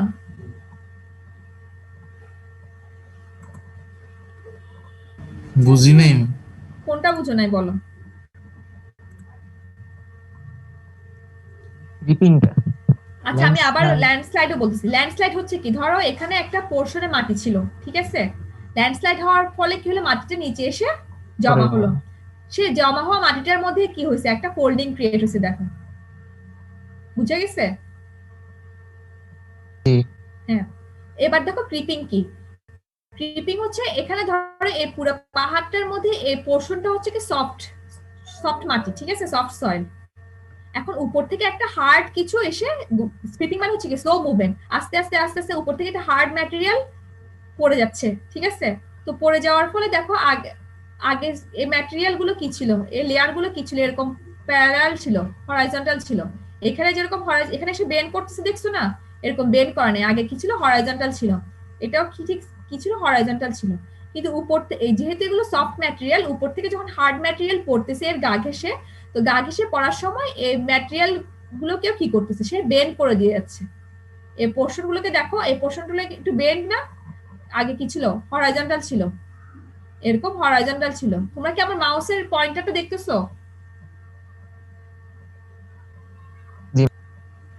এখন দেখো আগে কি ছিল?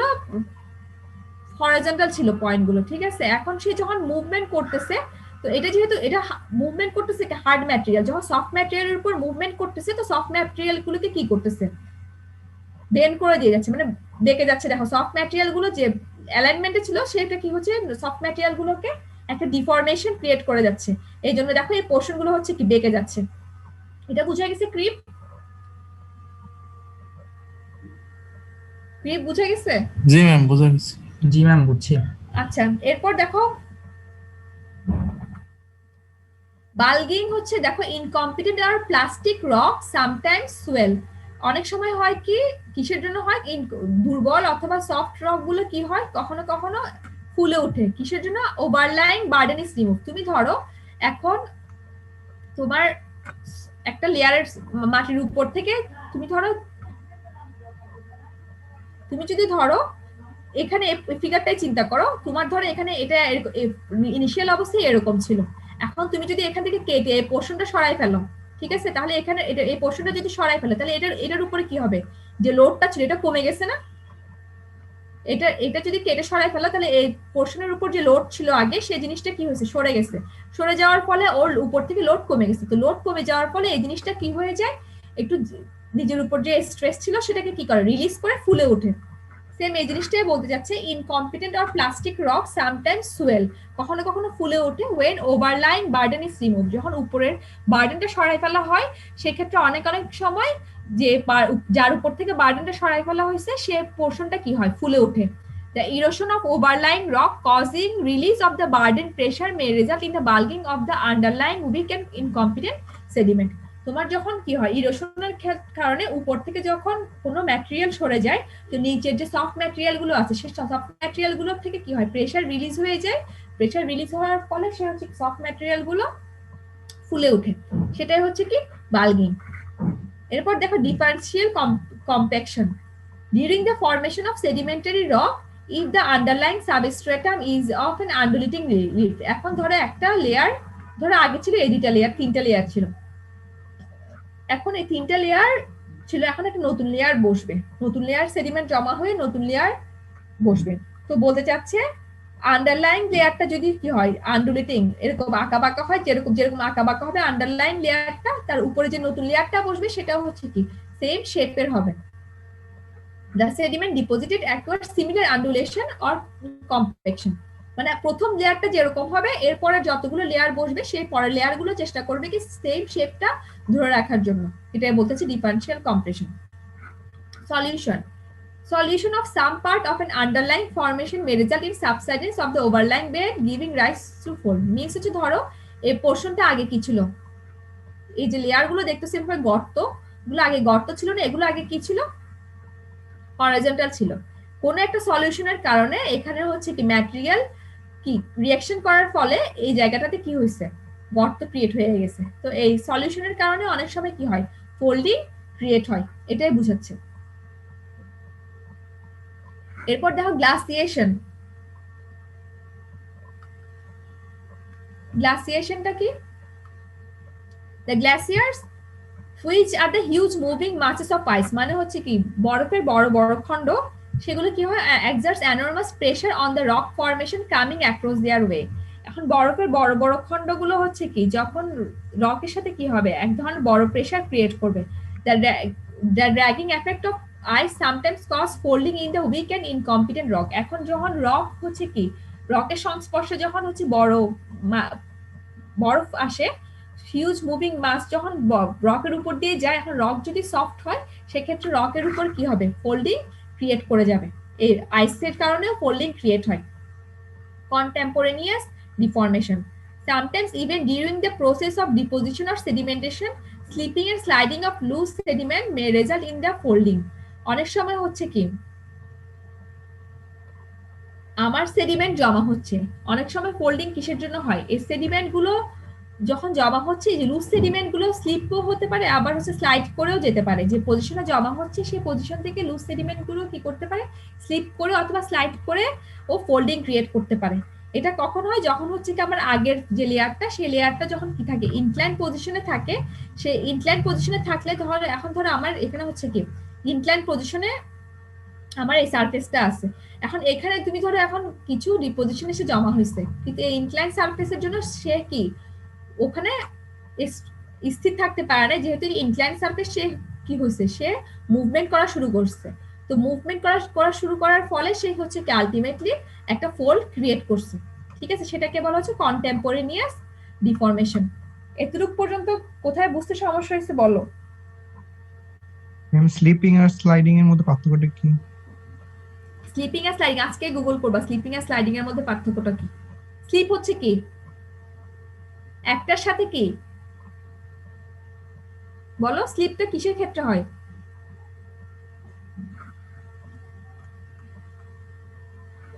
এখন দেখো দাঁড়াও তোমার থেকে দেখাই। তুমি যদি এখানে দেখো স্লিপ, ঠিক আছে, ও স্থির থাকতে পারে না, এক জায়গা থেকে স্লিপ করছে, ঠিক আছে, মানে হচ্ছে কি ওই জায়গা থেকে সে সরে পড়ে গেছে। আর স্লাইড মানে হচ্ছে কি, তুমি যদি দেখো আমরা বলি কি একটা সারফেস আরেকটা সারফেসের সাথে কি হয়,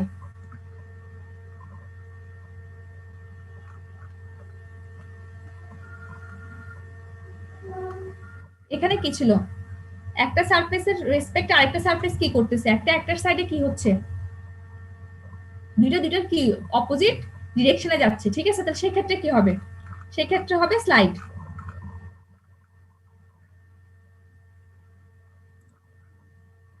বুঝছো? Yes miss. একটা হচ্ছে কি স্লিপ নিজের পজিশন থেকে সরে যাবে, আরেকটা স্লাইড হচ্ছে যে একটা একটা রেসপেক্টে। আর কারো কোনো কোশ্চেন? বার্ডেন প্রেসারটাই যেন কি বলছেন না? কোথায় কোনটা ফিগার ছিল বলো, কোন পয়েন্টটা ছিল, আমি দেখাচ্ছি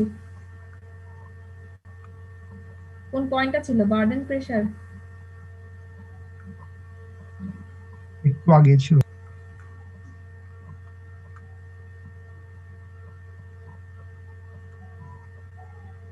এখান থেকে না শুরু, কোনটা ছিল বল, দেখাচ্ছি।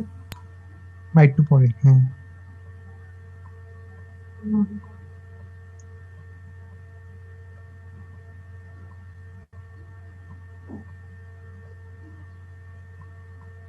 এখানে এখানে হ্যাঁ হ্যাঁ ইয়েস মিস। এখানে হচ্ছে যে তোমার আমার ধরো একটা জায়গায়, আমি ধরো জাস্ট সাপোজ একটা জিনিসের কথা ধরো আমি তোমাদের একটা উদাহরণ দেওয়ার জন্য বলতেছি, একটা জায়গায় হচ্ছে কি তুমি একটা বিল্ডিং ছিল, ঠিক আছে, ইয়েস মিস। এখন তুমি বিল্ডিংটা ভেঙে, বিল্ডিং ছিল তো বিল্ডিং এর কারণে হচ্ছে কি আমার মাটিতে কি ছিল, হিউজ প্রেসার ছিল, ঠিক আছে, এখন তুমি বিল্ডিংটা ভেঙে ফেলছো, বিল্ডিংটা সরাই ফেলছো, এখন মাটিতে কি সেম আগের মতো প্রেসার থাকবে না মিস। তো প্রেসারটা কি হয়ে যাবে, রিলিজ হয়ে যাবে, ও যে আগে একটা প্রেসারে ছিল সেই প্রেসারটা কি হয়ে যাবে, রিলিজ হয়ে যাবে। তো সেম ভাবে চিন্তা করো, আমার যখন হচ্ছে কি একটা ওভারলাইং একটা লেয়ার ছিল, ইরোশনের কারণে হচ্ছে কি ওভারলাইং লেয়ারটা সরে গেছে, তাহলে নিচের লেয়ারটা ছিল কি সফট লেয়ার, তো সফট লেয়ারটা কি হবে, আগে যে প্রেসারে ছিল সে এখন কি আর সেই প্রেসারে থাকবে, সেই প্রেসারে থাকবে না, সে কি করবে, প্রেসার রিলিজ করে যাবে। তো সেটাই বলতে চাচ্ছে, প্রেসার রিলিজ করার ক্ষেত্রে কি হবে, সে ফুলে উঠবে, ফুলে উঠবে। আমরা, তোমরা কি ইএমএ পড়ছো না, সয়েল ফুলে উঠে পানি পেলে, পড়ছো তো মনে হয়, কত পার্সেন্ট থেকে কত পার্সেন্ট ফুলে ওঠে, তো এটাই বলতে যাচ্ছে যে সফট লেয়ার থাকলে সফট লেয়ারের উপর থেকে যখন কোনো হার্ড লেয়ার সরে যাবে, তো হার্ড লেয়ার সরে যাওয়ার ফলে সে কি হয়ে যাবে, তার উপর যে প্রেসার ছিল সেই প্রেসারটা সরে যাওয়ার ফলে সে কি হয়ে যাবে, ফুলে উঠবে, প্রেসার রিলিজ হয়ে যাওয়ার কারণে সে ফুলে উঠবে, এটাই হচ্ছে কি বাল্কিং। বুঝে গেছে? Yes miss. আর কারো কোনো কোশ্চেন এগুলোর মধ্যে?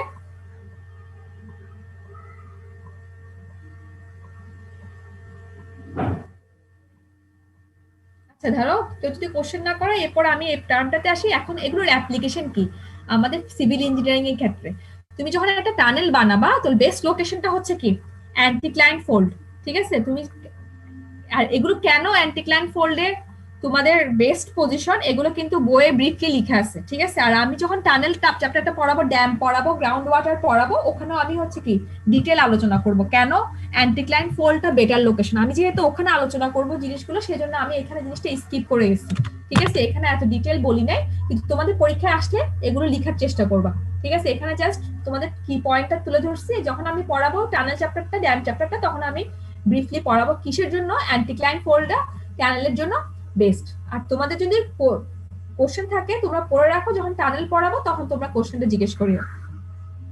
এরপর দেখো ড্যামের ক্ষেত্রে বলতে যাচ্ছে কোন লোকেশনটা বেস্ট, সেটা হচ্ছে আপস্ট্রিম লিভ অফ এন অ্যান্টিক্লাইন, অ্যান্টিক্লাইনের আপস্ট্রিম লিভ আর ডাউনস্ট্রিম লিভ অফ এ সিনক্লাইন, সিনক্লাইনের ডাউনস্ট্রিম লিভটা হচ্ছে কি বেস্ট ফর ড্যামের জন্য।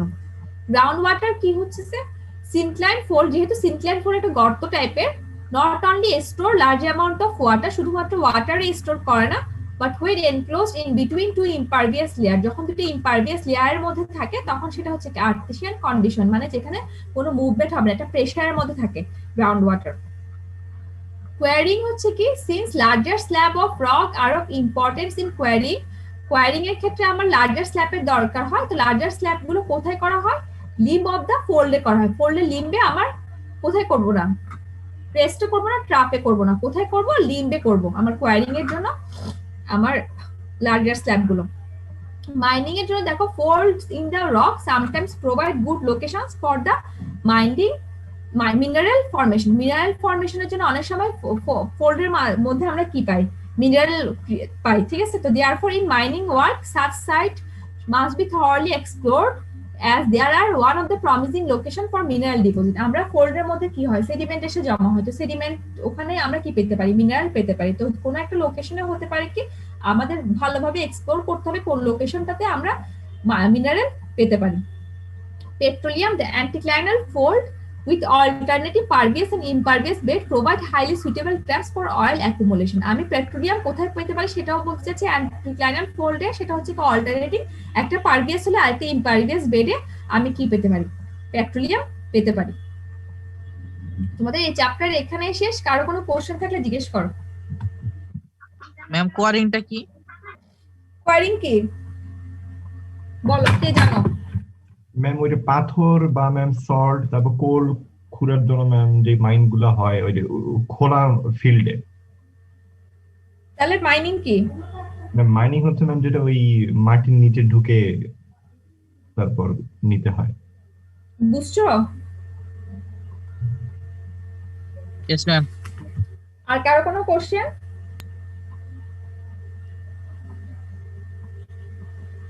এই জিনিসটা আমি তোমাদেরকে যেটা বলছি লাস্ট টপিক যেটা আমি পড়াইছি, ঠিক আছে, কেন অ্যান্টিক্লাইন ফোল্ড, কেন সিনক্লাইন ফোল্ড বেটার, এগুলো ডিটেলটা তোমাদেরকে যেটা বললাম আমি এই চ্যাপ্টারগুলো যখন পড়াবো ওখানে ডিটেল পড়াবো, তোমরা এখন পড়ার সময় এখানে থেকে পড়ে রাখিও, যেখানে বুঝবা না আমি যখন ওই চ্যাপ্টারগুলো পড়াবো তখন জিনিসটা আমাকে কোশ্চেন করে ক্লিয়ার করে নিও, বুঝছো?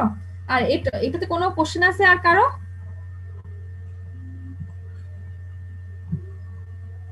কোশ্চেন থাকলে জিজ্ঞেস করো।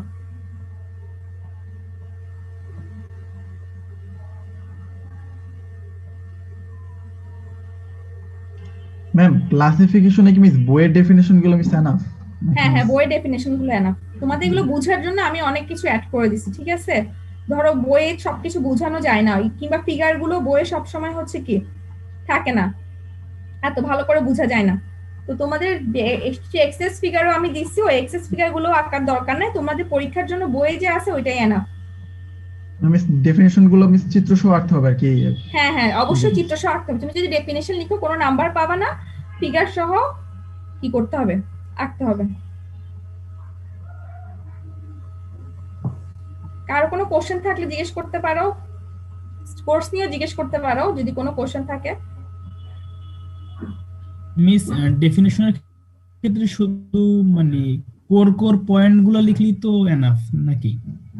মেন যেটা পয়েন্ট গুলো, মেন পয়েন্ট মানে ধরো তুমি জাস্ট এক লাইন লিখলে তো হবে না, ওর যা ক্যারেক্টারিস্টিক্স গুলো, ও কি ডিপ সেম ডিরেকশনে করতেছে, অ্যাওয়ে ফ্রম ইচ আদার নাকি টুয়ার্ডস ইচ আদার, তারপর হচ্ছে কি ওর যা যা মেইন কোর পয়েন্ট গুলো ওগুলো লিখতে হবে। তারপর ধরো ডেফিনেশনে তোমাকে বললো ওভারটার্ন ফোল্ড, কি ওভারটার্ন ফোল্ডের আরেকটা নাম আছে সেটাও বলতে হবে। ধরো তোমার, আমার কথা হচ্ছে তুমি লাইন বাই ইজ কল্ড এত অত ডিটেল না লিখে তুমি যদি পয়েন্ট করে করেও লিখো, ঠিক আছে, তাহলে আমার জন্য এনাফ। আমাকে তুমি যত কম লিখা হয় যত বেশি ইনফরমেশন দিতে পারবা। ইয়েস মিস, বুঝতে পেরেছি।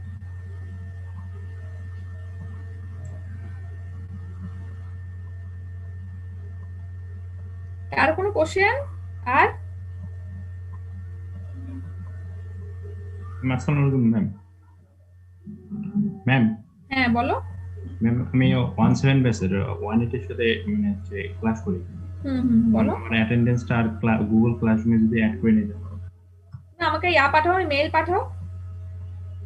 আচ্ছা ম্যাম। তোমার রোল নাম্বার লিখে তুমি ওখান থেকে আমাকে মেইল পাঠাও।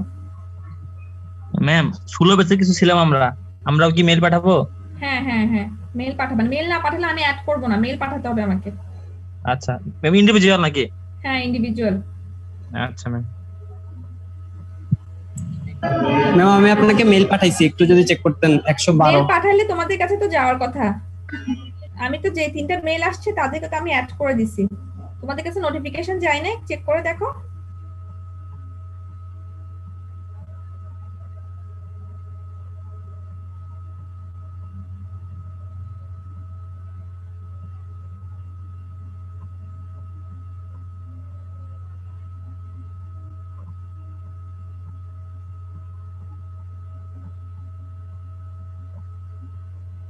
কার কোনো কোশ্চেন নাই?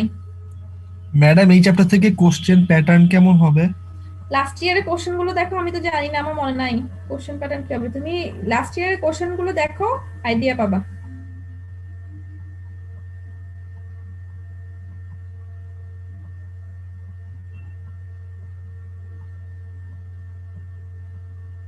কারো কোনো কোশ্চেন না থাকলে আমি ক্লাস তাহলে শেষ করতেছি। বুধবারে আমি কি ক্লাস নিব নাকি নিব না এটা তোমাদেরকে জানাবো, ঠিক আছে? আমি আগের দিন মঙ্গলবারে জানাই দিব, তোমরা তারপরে প্রিপারেশন রাখো। বুধবারে ক্লাস 12টা থেকে 12টা 50 পর্যন্ত প্রিপারেশন রাখো, আমি নিলে তোমাদেরকে জানাবো, মঙ্গলবারে জানাবো, ঠিক আছে? হ্যাঁ বলো। এই বুধবারটা মিস বাদ দেওয়া যায় না? কেন, কি সে বুধবারে? আমি তো অলরেডি আগামী রোববার ক্লাস নিতে পারবো না, মনে তো জানোই। কেন বলো? নেক্সট বুধবারে মিস তাহলে নিতেন, তাহলে মিস একটু সুবিধা হতো। মিস আজকে অনেক হয়ে গেছে তো। আজকে নেক্সট বুধবারে নিব, মানে এই বুধবারের পরের বুধবারে নেন মিস। আচ্ছা ঠিক আছে, তাহলে আমার জন্য তো আবার এদিকে রোববারেও পাচ্ছি না। আচ্ছা ঠিক আছে, তোমাদের যদি করতে সবাই কি এটা বলতেছো নাকি ওর পার্সোনাল রিজনের জন্য?